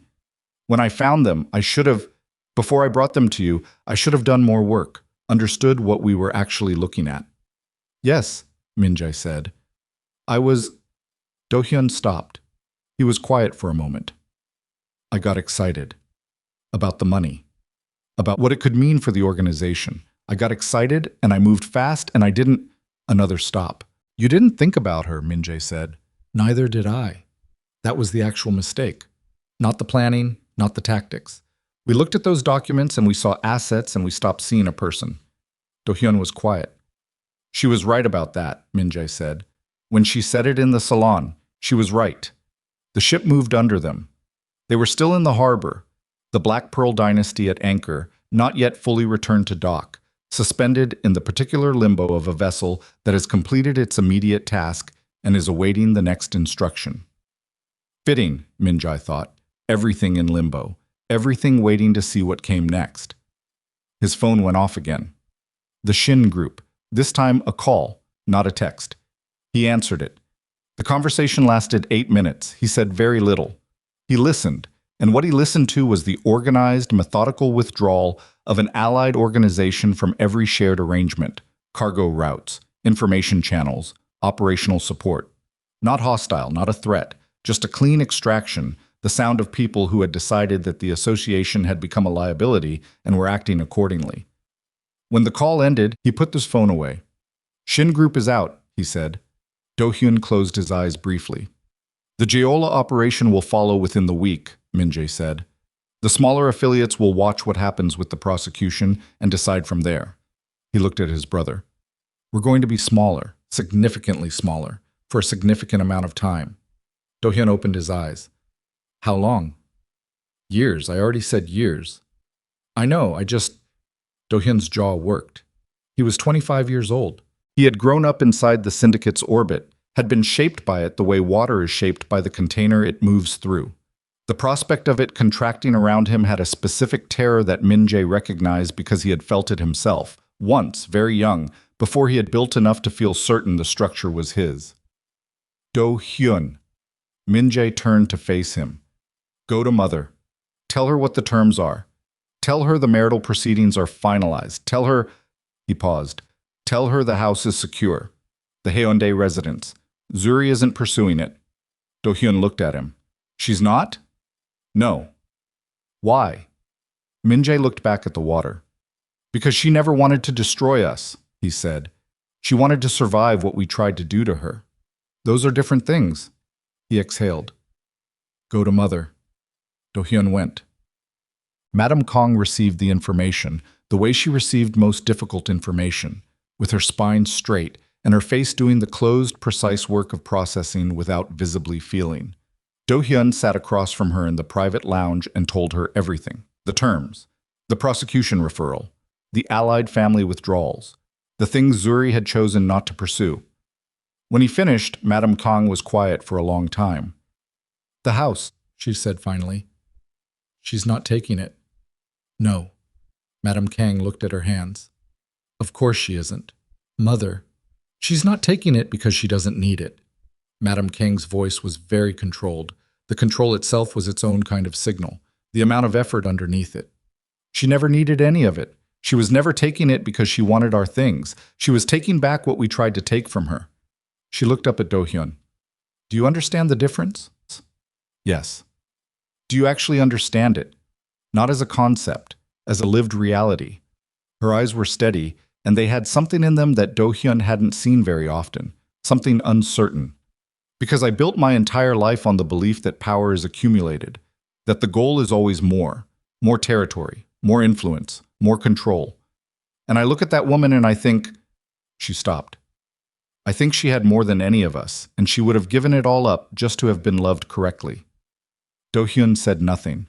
Madame Kong stood. She went to the window. Outside the harbor. Outside the city.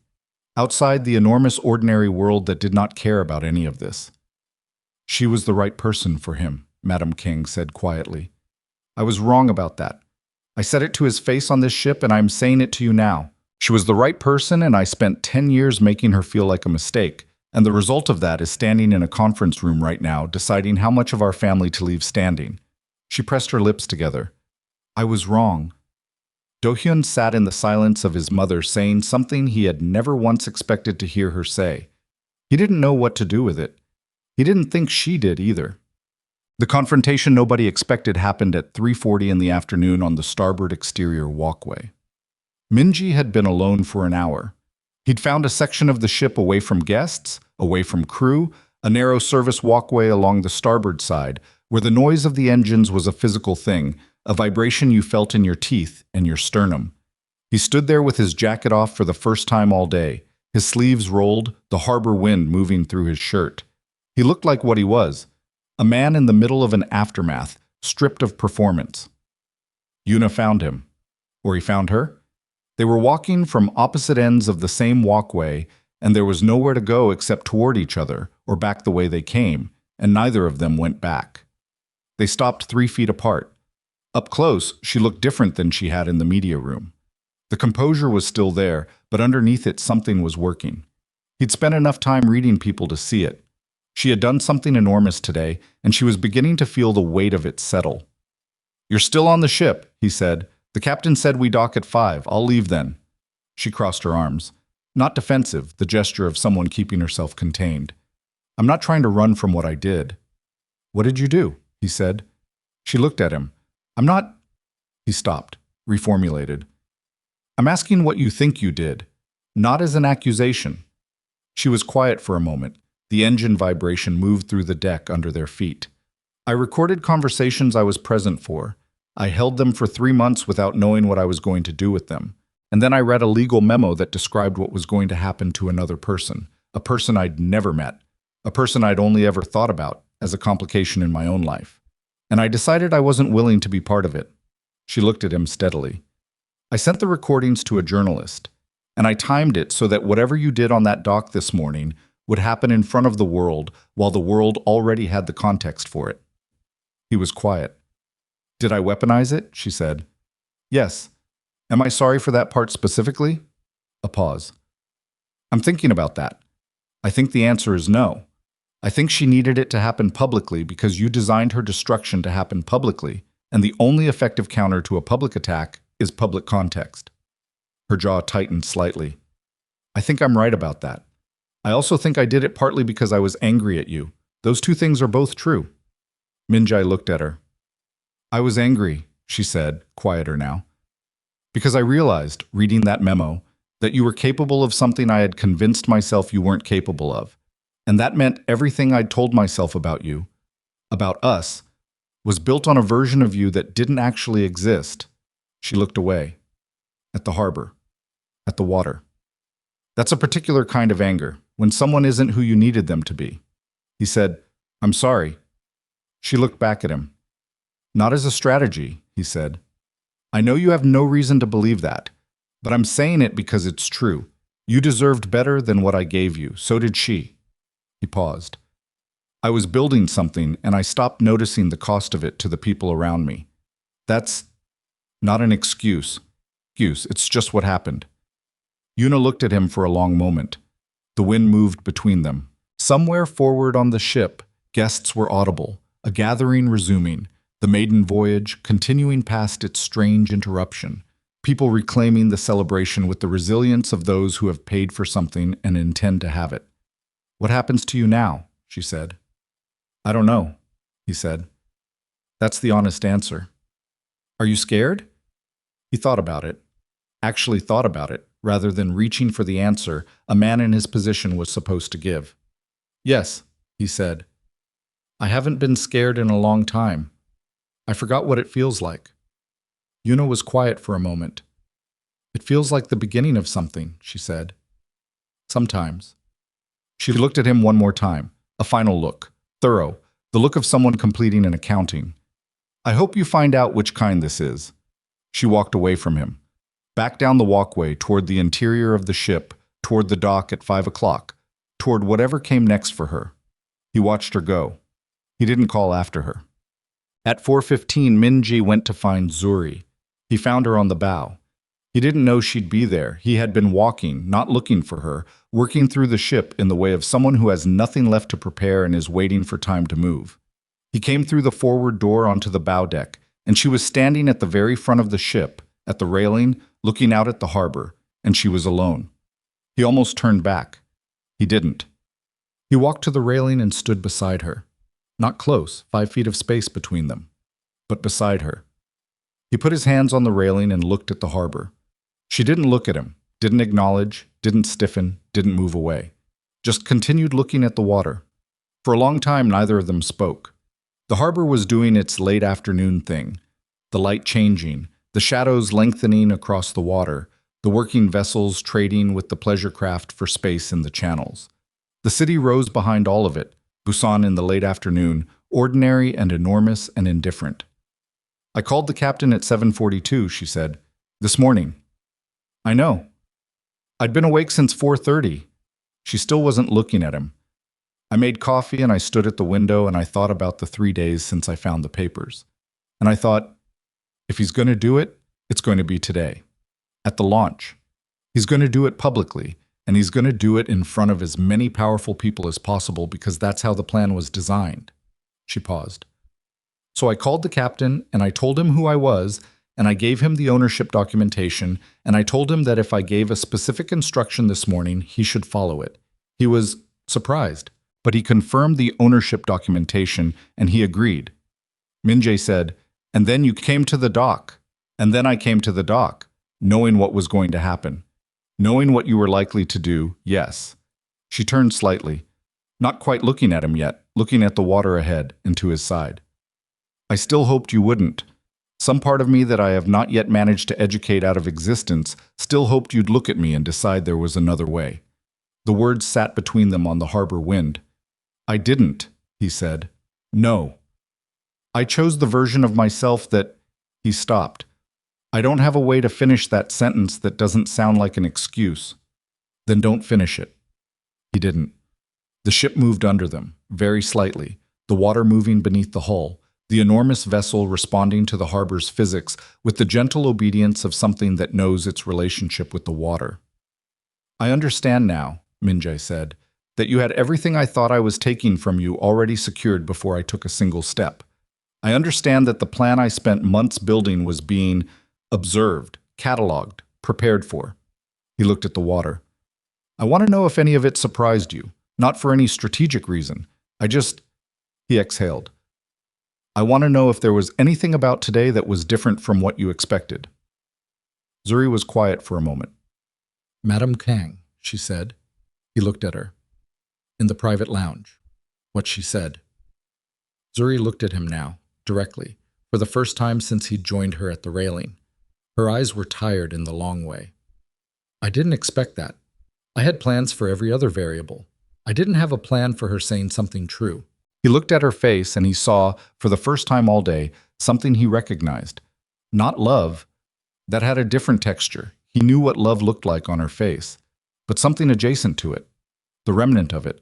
The geological record of something that had been there for a long time and had been stripped back to its foundation. I was going to give it back to you, he said. It came out before he had decided to say it. She looked at him. The plan? I know what the plan was. But there was a moment, 3 weeks ago, when I was looking at the ownership documents and I thought... He stopped. The words were wrong. They were going to sound wrong whatever order he put them in. I thought about who you actually were. Not the asset, you. And I thought, she built this. She built all of it, and she hid it because she wanted to be loved for herself, and instead she got us. He shook his head. There was a version of me, 3 weeks ago, that almost called the whole thing off. But you didn't. No. Why? He was quiet for a long time. The harbor moved. The light continued to change. Far out in the channel, a cargo ship was moving toward the open water, leaving, going somewhere the harbor couldn't see. Because I was afraid, he said, of what it meant. If I called it off, if I went to you and told you what I'd found and what I'd planned, I had to be someone who did that, someone who admitted it, and I didn't know how to be that person. He looked at her. I still don't know if I know how. Zuri looked at him for a long time. The sun was moving. The water was changing color under it. The Black Pearl dynasty sat in the harbor, and around her the ordinary world kept its pace. She said, the pendant. He blinked. My grandfather made it, she said. She touched it, the small wooden boat at her throat, the gesture he had seen 1,000 times and never once asked about. He was a boat builder. Not a big operation, small ferries, working boats, the kind of things that take people where they need to go without making a spectacle of it. He built his first boat when he was 19 years old, by hand. Took him 11 months. Her thumb moved across the wood. He said the reason he made this for me was so I'd always have something to hold on to when I was in water over my head.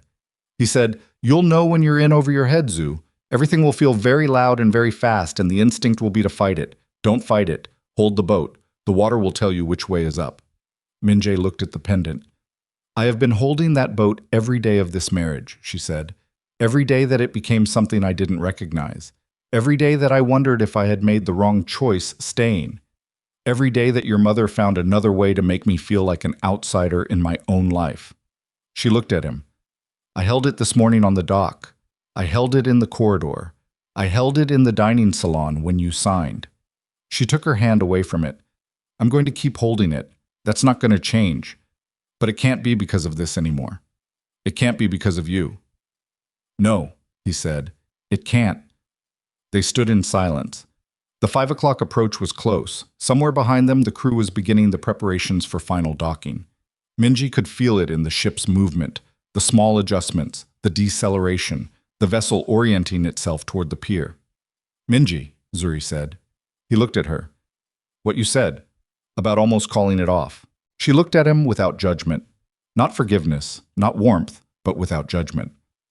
"I think that version of you exists. I think it's been there a long time. I think you've been covering it with—" She gestured, a small gesture toward everything around them, the ship, the harbor, the invisible empire, all of this, for a long time. She paused. "I'm not saying this to give you something. I'm not saying it because it changes anything that happened today. I'm saying it because I'm the one person in your life who saw that version clearly, and you deserve to know it was seen." He couldn't answer. Not because he didn't have anything to say, because what he had to say was too large for the space between them and too late for the day they were standing in. He looked at his hands on the railing. He thought about 7:42 in the morning, about a woman standing at a kitchen window with coffee in the dark, making a phone call, preparing for a day she hadn't wanted to have to prepare for. He thought about all the mornings before that one, all the ordinary mornings he had walked through without noticing what was in them. The ship made contact with the dock, the gentlest impact, the harbor receiving the vessel, the lines going out, the crew calling to each other below. Busan rising up around them, the city that had watched all of this from its hills and its harbors, and had continued, as cities do, to simply be itself. Zuri straightened. She took her hands off the railing. She did not look at him again. She walked toward the interior of the ship, toward the gangway, toward the dock, where in 20 minutes a crowd of reporters and cameras would be waiting, and she would have to become, fully and without reservation, the public version of what she had always privately been. She walked like someone who had found the bottom of the water and knew which way was up. Minjae watched her go. He stood at the bow railing of a ship that belonged to her, in a harbor that belonged to her, in the remains of a plan that had been answered before it was executed, and he understood, with the specific, irreversible clarity of a man who has seen himself clearly for the first time, that the most powerful thing he had ever encountered in his life was a woman who had chosen, for 10 years, to be kind. And he had looked at that and decided it meant she was weak. The gangway went down. The door at the far end of the deck opened, and Kang Min-jae, stripped of every layer he had built around himself, stood at the front of a ship going nowhere and faced the only question that had ever actually mattered. Who was he going to be now that the performance was finished and the lights were all the way up and there was nothing left in the room but the raw, undefended truth of what he had actually been all along? And whether the version of himself he had almost chosen 3 weeks ago in a quiet moment he thought no one would ever know about was still somewhere inside the man who had chosen wrong instead? The harbor waited. The city waited. And Min-jae Kang had no answer yet, only the knowledge that for the first time in his life, the question was entirely, inescapably, his own to answer. The gangway was down for 4 minutes before the reporters reached it. Zuri had known they would come. Clara had warned her. The media release had been running for hours. The recordings had spread internationally, and the location of the Black Pearl dynasty was not a secret.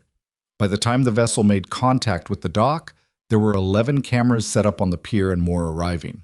Journalists who had covered the launch that morning as a society event were now covering it as something considerably more significant, and the energy on the dock had the particular charge of people who believe they are witnessing a story change shape in real time. Clara Shin walked off the gangway first. That was deliberate. Her idea, and Zuri had agreed. Clara was practiced at cameras. She knew how to move through them without feeding them, without giving them the expression or the gesture or the stumble that becomes the image everyone uses. She parted the crowd the way a ship parts water, and by the time Zuri walked off the gangway 30 seconds later, there was a corridor. Zuri walked through it. She did not cover her face. She did not rush. She did not smile for the cameras or away from them.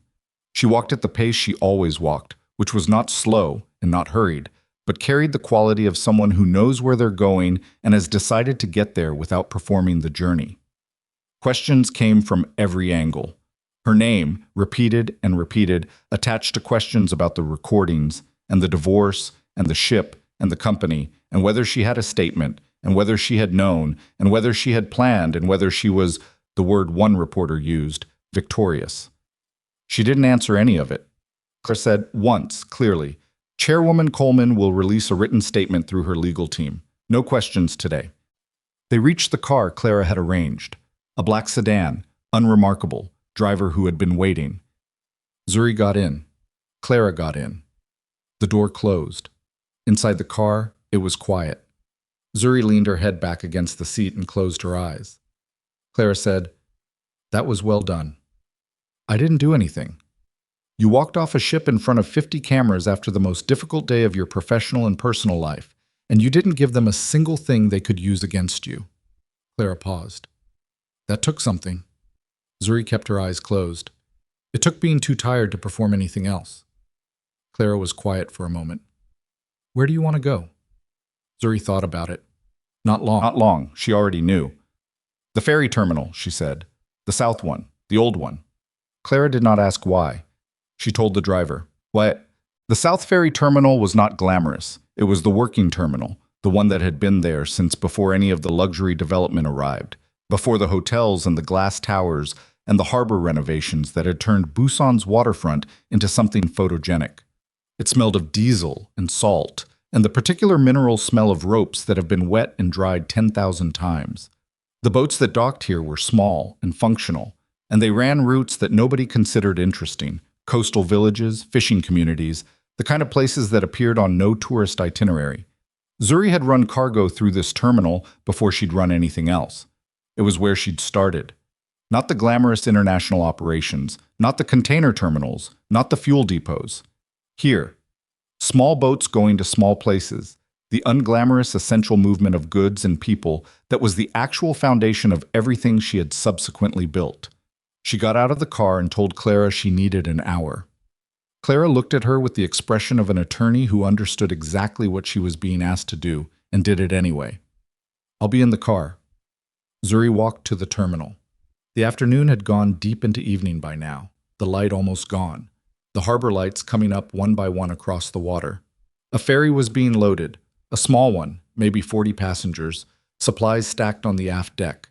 The crew worked with the efficiency of a routine repeated so many times it had become entirely physical, hands knowing where to reach without the mind needing to direct them. She found a bench on the dock, old wood, salt-scarred. She sat down. She put her elbows on her knees and her face in her hands, and she stayed like that for a while. Not crying. She was aware of that, the specific quality of this, which was not grief in the conventional sense, but something more like the aftermath of sustained tension, the body releasing the held breath of a very long day. Her shoulders ached, her eyes ached, the place in her chest where she had been keeping things compressed and managed since 3 days ago, since the briefcase, since the papers. That place finally gave way slightly, like a fist unclenching. She stayed with it. The ferry crew worked around her, past her, none of them paying attention to the woman on the bench. That was something she had always valued about working terminals. They were not curious about bystanders. Everyone here had somewhere to be and something to do, and the presence of a solitary woman sitting on a dock bench was nobody's business. After a while, she took the pendant in her hand.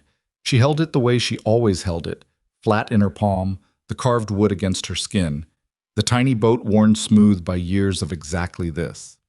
Her grandfather had pressed it into her hand the morning she left for Korea, standing on the dock in Charleston with the sun just up and the pelicans already working the shallows. He had been 71 years old, and he had looked at her with the expression of a man who understood what it cost to watch someone you loved go somewhere you couldn't follow. He'd said, You're going to build something big, Zoo. I can see it in you like I could see it in your grandmother. Just don't build it so big you forget what it's sitting on top of. She had thought at the time that he meant infrastructure, foundations, the practical wisdom of a man who built physical things and understood the importance of what was underneath them. She understood now that he had not meant that at all. She sat on the dock until the ferry finished loading and the lines were cast and the small vessel moved away from the pier with its running lights coming up in the dusk, heading for a village somewhere along the coast that most of Busan had never thought about. She watched it go. Then she stood up. She straightened her back. She put the pendant back where it belonged, and she walked back to the car. The written statement went out the following morning. Clara had drafted it, and Zuri had edited it twice, cutting the legal language down to something that sounded like a person rather than a filing. It was 3 paragraphs. The first acknowledged the public nature of what had occurred and confirmed that the divorce proceedings had been formally initiated. The second stated that Obsidian Maritime Group would continue all existing business operations without interruption, and that the company's staff and partners should expect no structural changes as a result of the personal matter that had become public. The third said only, "I am grateful for the kindness extended to me by many people over the past several years. I intend to continue building things worth building." No mention of Min Jae by name, no mention of the recordings, the plan, the prosecution referral. No triumphant language, no victim language. Nothing that invited the story to continue in the direction of spectacle. The response to the statement was immediate and enormous, and Zuri did not read most of it. Clara sent a summary twice daily. Zuri read the summaries. International media had picked up the story, not just in Korea but across Asia and in several Western outlets, particularly the business press, which had a particular appetite for the story of an empire hidden inside a marriage. The angle that kept appearing was the financial one, the scale of what Zuri had built, the sophistication of the structure, the years she had operated at the highest levels of maritime commerce while being publicly unknown. Several profiles were written. She did not cooperate with any of them. 3 separate business publications reached out through Clara, requesting interviews about Obsidian Maritime's growth and strategy. Clara forwarded the requests. Zuri declined all of them with a single note. Not at this time. She had spent a decade being invisible by choice. She was not going to spend the next chapter being visible by someone else's. Do-hyun left Korea 11 days after the ship. He did not go quietly, which was consistent with who he was. There was a brief, unsuccessful attempt to move a set of digital assets before his accounts were flagged in the preliminary investigation, an attempt that his own attorney had advised against in writing, and that he had undertaken anyway with the particular optimism of someone who has not yet fully accepted that the rules now apply to them. The attempt failed. The assets were frozen. The investigation, which had been preliminary, became formal. Do-hyun was on a flight to somewhere his attorney would not specify before the formal proceedings could include a travel restriction. Min Jae found out from Seok, who found out from the bank. He sat with that information for a long time. He had known it was coming, not the specifics, but the shape of it. Do-hyun had always operated on the assumption that speed could substitute for depth, that moving fast enough meant you outran consequences. Min Jae had built things around that tendency for years, using it where it was useful and managing it where it wasn't. He had not, in the last 4 months, managed it at all. He sent his brother one message: "Be careful, call when you can." Do-hyun did not reply. What? Madame Kong moved out of the Haeundae residence in the 3rd week. Not because she was required to. The residence was Min Jae's, clean of any marital claim, exactly as Zuri had said. She moved because she decided to. She told Min Jae over the phone in a conversation that lasted 9 minutes that she was going to stay with a friend on Jeju for the foreseeable future, that the Haeundae apartment had begun to feel like a room full of furniture from a house that no longer existed, and that she needed somewhere smaller. He said, "When will you be back?" She said, "I don't know. I'll call." She did not call for 6 weeks. When she did, she asked how he was. She did not ask about the organization, or the allied families, or the prosecution, or any of the things she would have asked about before. She asked how he was, and when he said fine, she said clearly that was not true, and that she would appreciate an honest answer. He thought about it. "I'm rebuilding," he said. "Smaller, slower. It's different." "Different how?" I look at the decisions differently. Before I was looking for the maximum return on every move. Now I'm looking at what the move costs. He paused. Not financially, in other terms. Madame Kang was quiet for a moment. That sounds like something your father used to say. Before. I know. He forgot it later, she said. Don't forget it. She hung up.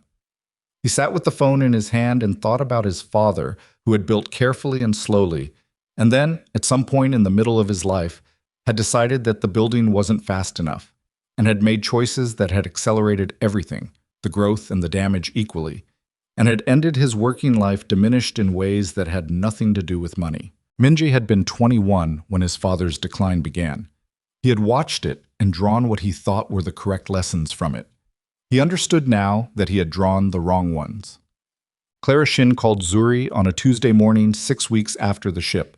Zuri was in the Obsidian Maritime offices, not the main ones, the smaller satellite office she kept near the South Terminal, the one she had used since before anyone knew who she was. She was looking at a route expansion proposal for a coastal freight service that one of her logistics managers had been developing for 8 months. It was not a glamorous proposal. It was a small route, modest tonnage, serving communities that were underserved by current shipping infrastructure. She had been working on it for 3 hours when Clara called. The prosecution referral, Clara said. They've made a decision. Zuri set down the proposal. And? They're proceeding. The investigation is formal. It's going to take time. These things always do. But the evidence they have from the recordings is sufficient to open the case. A pause. His attorney has been informed. He'll have the opportunity to cooperate with the investigation, which will likely affect the outcome. Will he cooperate? I don't know, Clara said. That's his decision. Zuri looked at the route proposal on her desk. The numbers for the coastal communities, the population estimates, the current freight costs, the distance from functional infrastructure. Small numbers. Important numbers. Clara, she said, is there anything I need to do at this stage? Nothing. You're not involved in the prosecution. Your documentation has been submitted. Everything from here is between him and the prosecutors. Okay, she said. That's all you have to say? What else would I say? Clara was quiet for a moment. Most people in your position would have a stronger reaction. I had my reactions, Zuri said. I had them privately, over several weeks, before any of this became public. I'm not performing them now. She picked up the route proposal again. Thank you, Clara. Keep me informed. She went back to work. Bomb. The formal investigation into Min Jae Kong's activities was covered extensively by the Korean business press, and not extensively by Min Jae himself. He had an attorney, not Choi, who had made himself permanently unavailable, but a woman named Jung, who came recommended by someone Min Jae trusted, and who had the specific manner of someone who had seen complicated situations before and was not interested in drama. She told him what he needed to do, he did it, and the rest was waiting. The waiting was the hardest part. He had not been good at waiting before. He had always filled time with planning, with movement, with the forward pressure of someone who equated stillness with vulnerability. Now he had no choice but to be still, and in the stillness he encountered himself in ways that were not comfortable. He started running. Not as a strategy or a discipline, yet he hadn't run since his 20s, had let it go the way he'd let go of a lot of things that didn't have immediate practical return. He started because one morning at 5 o'clock, he woke up with the weight of everything sitting on his chest, and the apartment was too small, and the harbor was right there. He put on shoes and he ran along the waterfront until his lungs gave out, which took about 8 minutes, and then he walked back, and the next morning he did it again. After 3 weeks, he could run 40 minutes. After 6 weeks, he could run an hour. He started noticing things he hadn't noticed in years. Not philosophical things, small things. The particular color of the harbor water at different times of day. The way the container ships moved in the channel. The birds that worked the pier pilings. The faces of the people he ran past. The early morning population of a city that was going about its business before the city officially began. He was not building anything. He was just running. It felt like something, in a way he didn't have a name for.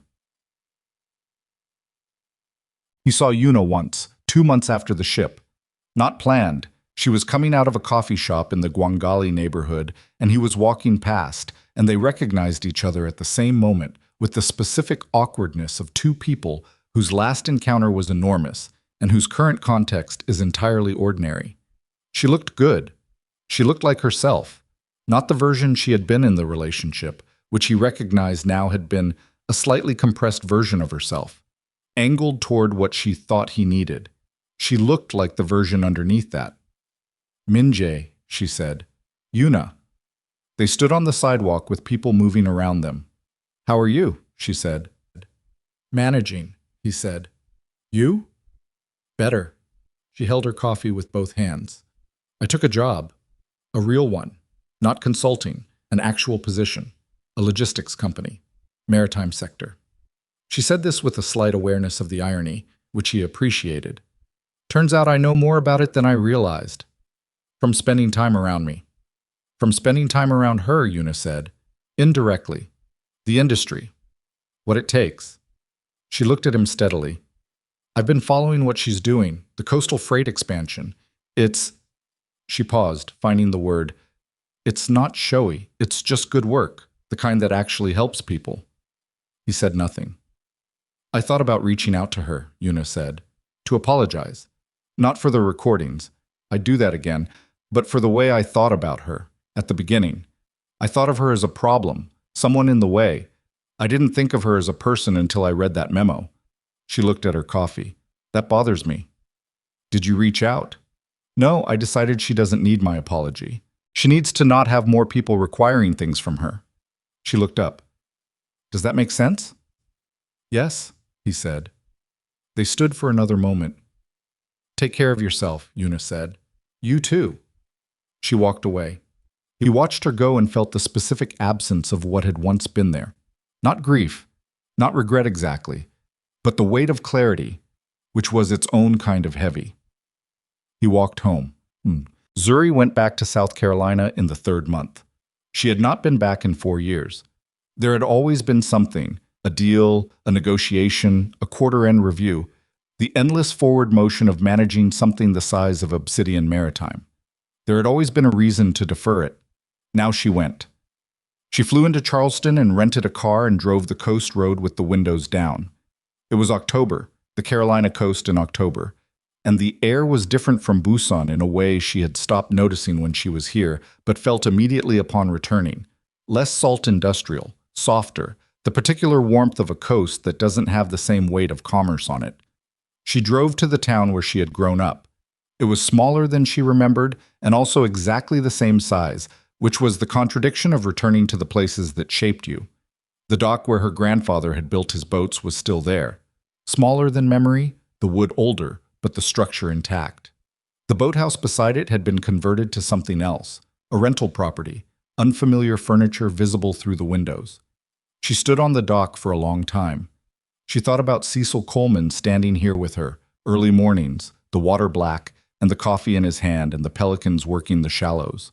She thought about what he had taught her, not the business of it, the boats and the routes and the logistics that she had turned into an empire, but the other things, the patience, the attention to what was underneath, the understanding that the most important structures were the ones nobody photographed. She thought about this ferry that had loaded and departed from the South Terminal the evening of the ship, going to its village, running its route, doing the unglamorous essential work of connection. She had approved the coastal freight expansion 2 weeks ago. It was not a financially spectacular decision. The margins were thin. The route served communities that did not represent significant revenue. Several of her senior managers had questioned the strategic rationale, and she had listened to their questions and answered them straightforwardly. The rationale was that these communities needed the infrastructure, and Obsidian Maritime had the capacity to provide it, and those two facts together constituted sufficient reason.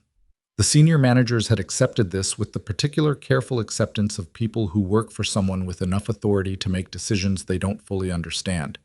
She had not tried to explain it further. Standing on her grandfather's dock in October, she understood it herself with total clarity. She was building what he had built, not his boats, not his scale, but his principle. The unglamorous essential work, the routes nobody thought were worth running. She put her hand on a dock piling. The wood was rough and salt-worn and warm from the afternoon sun. She stayed until the sun went down. Min-jae's cooperation with the prosecution became public in the 4th month. It was not a dramatic announcement. His attorney released a brief statement confirming that her client was cooperating fully with the financial crimes investigation and providing documentation related to the activities described in the recorded conversations. The statement did not include details. The prosecution did not comment. The allied families who had been watching for a signal read it as one. 3 of the smaller operations that had pulled back made quiet contact, not to resume the previous relationships, but to feel out whether something different might be possible. Min-jae met with 2 of them. The meetings were short and careful and resulted in nothing immediate, which was appropriate. Trust rebuilt at a different pace than it was lost. Seok, who had been with the organization for 11 years, came to Min-jae's office one morning and sat down across from him and said, "I need to know what this is now." Min-jae looked at him. "What do you mean?" "The organization, what it is, what we're doing." Seok was 52 years old and had seen enough to have earned the right to ask the question directly. Because what it was before, I stayed with that because I understood it, and I understood the risks, and I made a choice. If it's something different now, I need to understand what I'm choosing. Min-jae thought about it. He sat with the question the way he had learned to sit with things, which was longer than he used to. "It's smaller," he said. "The operations that stay are the ones that have legitimate channels. The pieces that didn't are being wound down." He paused. "That's going to continue. Not because of the investigation specifically. The investigation is its own thing. But because I looked at what I was building and I saw that the parts I was most invested in protecting were the parts most likely to destroy everything else." He looked at Seok. "I don't know exactly what it becomes. I know what I'm not willing to risk anymore." Seok was quiet for a moment. "That's a different answer than I expected," he said. "Is it enough of one?" Seok thought about it with the same patience Min-jae had shown. Then he said, "For now, ask me again in a year." He stood up and went back to work. Min-jae sat alone in his office and looked at the harbor through the window. The harbor that he now understood in a completely different way than he had this time last year. Not as infrastructure he operated through, but as something that had its own logic and its own ownership and its own indifference to the plans people made on top of it. He thought about Zuri's words on the bow, the version of him that had almost called it off. She had said she could see it, that version, that it had been visible to her even when he was covering it. He was finding out, slowly and at significant cost, whether she had been right about what was underneath. The Sunday ferry route began in the 5th month. Zuri had said nothing to anyone about it. Not to Clara, not to her operations managers, not to the staff who would have had opinions about the chairwoman of Obsidian Maritime personally operating a small passenger ferry between the South Terminal and 3 coastal villages every Sunday morning from 7 until noon. She had arranged it quietly, through the terminal manager, who knew her and did not question the instruction. She had been checked out on the ferry type, which was straightforward, and she had shown up the first Sunday at 6:30 to go through the pre-flight with the regular weekday operator, a man named Cha, who was 60 years old and had been running this route for 22 years. Cha had looked at her with the expression of someone deciding whether to ask the obvious question. He decided not to. He walked her through the systems, answered the questions she asked, which were practical and specific, and when she was done, he said, "You've run something like this before." "A long time ago," she said. "Different water." He nodded. He did not require further explanation. The first Sunday she carried 11 passengers. Families, mostly. A grandmother traveling to see family in the second village, 2 couples with young children going to the coast for the day, a fisherman returning from the city with supplies. She loaded them without ceremony, cast off at 7 exactly, ran the route. The crossing took 40 minutes each way. The return trips brought different passengers, people coming into Busan for the week, a few workers, a teenage boy traveling alone who sat at the bow the whole way and watched the water with the total absorption of someone who had not yet learned to be elsewhere in their mind. She watched him from the wheelhouse and thought about herself at that age. The dock in Charleston, the mornings with her grandfather. The certainty she had carried then that the water was a language she already understood and only needed to practice. At noon, she brought the ferry back to the South Terminal and shut down the systems and walked off the dock. She did it the next Sunday and the Sunday after that. By the 3rd Sunday, there were 16 passengers. By the 5th, there were 23. She did not advertise it, and she did not explain it.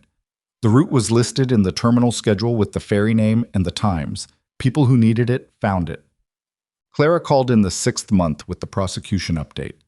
The investigation had concluded its preliminary phase.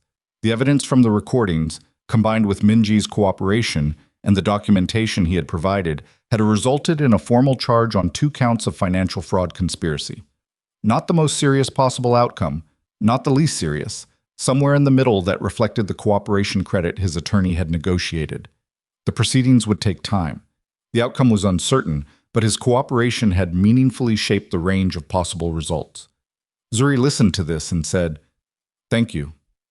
Is that all? What would you like me to say, Clara?" "I'd like you to acknowledge that this was a significant outcome, that you were right about all of it, that the case you built was—" "I wasn't right about all of it," Zuri said. "I was right about what he was planning. I was wrong about thinking I could stay in that marriage and have the life I wanted. I was wrong about thinking love was sufficient protection against someone who saw me as a resource." She paused. Being right about some things and wrong about others is just being a person. It doesn't require acknowledgement. Clara was quiet. "The coastal route expansion," Zuri said. "The second phase approval. Can you review the contracts this week? I want to move the timeline up." "I'll look at them today," Clara said. "Oh." Minjay ran the waterfront on a Saturday morning in the 6th month and stopped, without planning to, outside the South Ferry terminal. He had been running this stretch of the harbor for weeks without thinking about it. This morning he stopped. He stood outside the terminal fence and looked through it at the dock. A small ferry was berthed, not large, a working vessel, functional and unpretentious. He could see a figure in the wheelhouse running through pre-departure checks. The figure was a woman. He stood there for a long time. He recognized her, not from the details, from the posture, the particular quality of her stillness, which was not the stillness of someone at rest, but of someone paying complete attention. He had known that posture for 10 years and had stopped seeing it at some point he could not identify, and now saw it with the clarity of distance. She had not seen him. She was focused on her checks, efficient and absorbed, and the morning was early enough that the terminal was not busy, and he was just a man standing outside a fence in running clothes. He watched her finish the checks and step out of the wheelhouse onto the deck to speak briefly with a passenger, an older woman, traveling alone, who had a bag that was slightly too heavy for her. Zuri took the bag without being asked and stowed it in the forward compartment and said something to the woman that he couldn't hear at this distance, and the woman laughed. He had not seen her laugh like that in a long time. Easy, unguarded, the laugh of someone who was somewhere they wanted to be. He turned and ran back the way he came. He ran hard, harder than he had in weeks, pushing past the comfortable pace into the range where the body gets loud enough to quiet everything else. He ran until the south terminal was far behind him, and the harbor was just the harbor again, indifferent water and working ships and the ordinary morning of a city that did not care about any one person's reckoning. He stopped at the seawall. He put his hands on his knees and breathed. His lungs burned, his legs were heavy. Sweat ran down the sides of his face, and he let it run, standing there in the gray morning light, a man at the edge of the water, in the middle of whatever this particular period of his life was going to turn out to have been. He thought about the laugh, the easy one, the unguarded one. He thought about the fact that she was running a ferry route on Sunday mornings, and that nobody had told her to do it, and that it was almost certainly not financially optimal, and that she was doing it anyway because it was the thing she actually wanted to do with the small, irreducible core of herself that had survived 10 years of marriage and 3 days of betrayal and 1 day of very public reckoning. He thought about what it meant that he recognized that core, that he had seen it clearly for years and had elected not to protect it, had in fact targeted it. He straightened. He looked at the harbor. The prosecution was going to resolve however it resolved. The organization was going to rebuild into whatever it rebuilt into. The allied families were going to decide what they decided. All of that was in motion, and none of it was entirely in his hands. What was in his hands was smaller than any of that. He had called his father's oldest friend the previous week, a man named O, who had been with the syndicate before Minjai was born and had retired from it quietly, and was living in Incheon, running a small legitimate marine supply company. He had called and said he wanted advice from someone who had seen the full arc of it, the building and the cost of the building. O had said, "Come and see me." Minjay had not gone yet. He had said he would think about it. Standing at the seawall with the harbor in front of him and his lungs still recovering and the sweat cooling on his face, he thought, stop thinking about it and go. He took out his phone. He called O. The phone rang 4 times. Then, I wondered when you'd call back. I'm ready to come, Minjae said. When? This week, if that works. Come Thursday, O said. I'll have food. You sound like you've been forgetting to eat. I've been running. Same problem. A pause. Come Thursday, Minjae. We'll talk. He said he would. He put the phone away and looked at the harbor one more time. The water, the ships, the ordinary, enormous, indifferent life of a port city going about its Saturday. And then he turned and started back. On a Sunday in the 7th month, Zuri carried 31 passengers on the morning run. She did not know this was a number that would matter to her until she was in the wheelhouse on the return crossing, watching the coast come up ahead, and she counted them. Passengers arranged on the benches and the bow, people in the ordinary poses of people traveling, not dramatic, not performing anything, just going from one place to another in the early morning light. 31 people who needed to get somewhere and had found a way to get there. She thought about her grandfather's boats, small ferries, working boats, the kind of things that take people where they need to go without making a spectacle of it. 11 months to build the first one, by hand. She thought about the coast of South Carolina in October, the dock piling rough and warm under her hand, the sun going down over water she had known since childhood. She thought about the enormous invisible infrastructure of Obsidian Maritime, the terminals and the contracts and the shell corporations and the international routes, and how it all ultimately came down to this: water and a vessel and people who needed to cross from one place to another. The pendant was at her throat. The water was clear enough in the morning light to see depth in it, the specific blue-green of shallow harbor water, the rocks visible below the surface, the small fish moving in the shadow of the hull. She thought about Minjae on the seawall, which she had not known about and would not know about, running until his lungs gave out, and then standing at the edge of the water trying to locate himself in the aftermath of everything. She did not think about him often, but when she did, she found she could do it without the feeling she'd expected. Not warmth, not anger, but something more like the clear-eyed acknowledgement of something that had been real and was over. He had loved her, once. Not well, not bravely.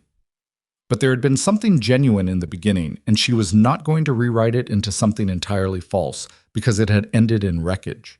The wreckage was real. So was the beginning. Both things could be true. She had learned, over the years, to hold contradictions without needing to resolve them into something simpler. The south terminal came into view ahead.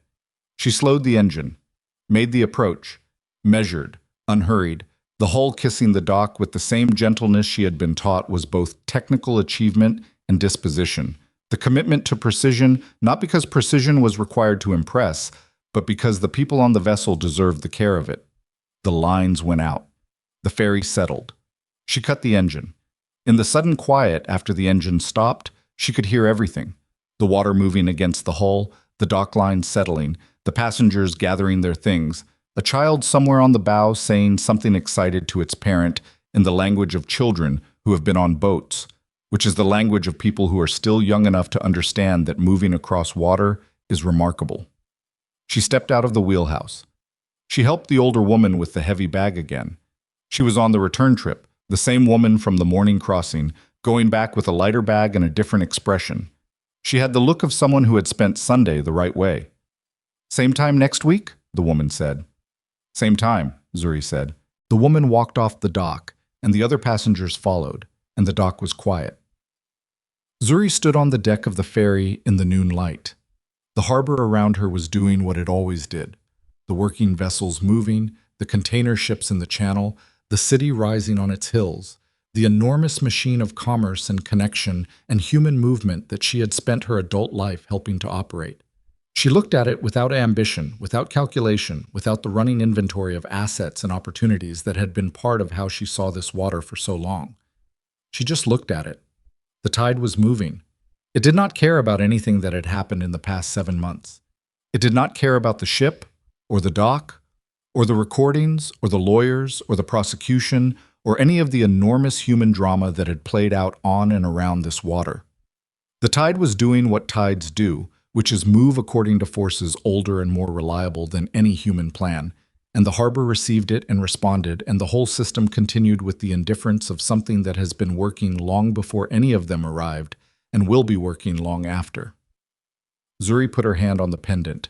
She thought about her grandfather's voice. "You'll know when you're in over your head. Hold the boat. The water will tell you which way is up." The water had told her. She was up.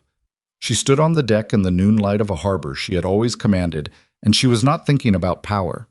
She was not thinking about what she had built, or what she had survived, or what she had proven to anyone who had underestimated her.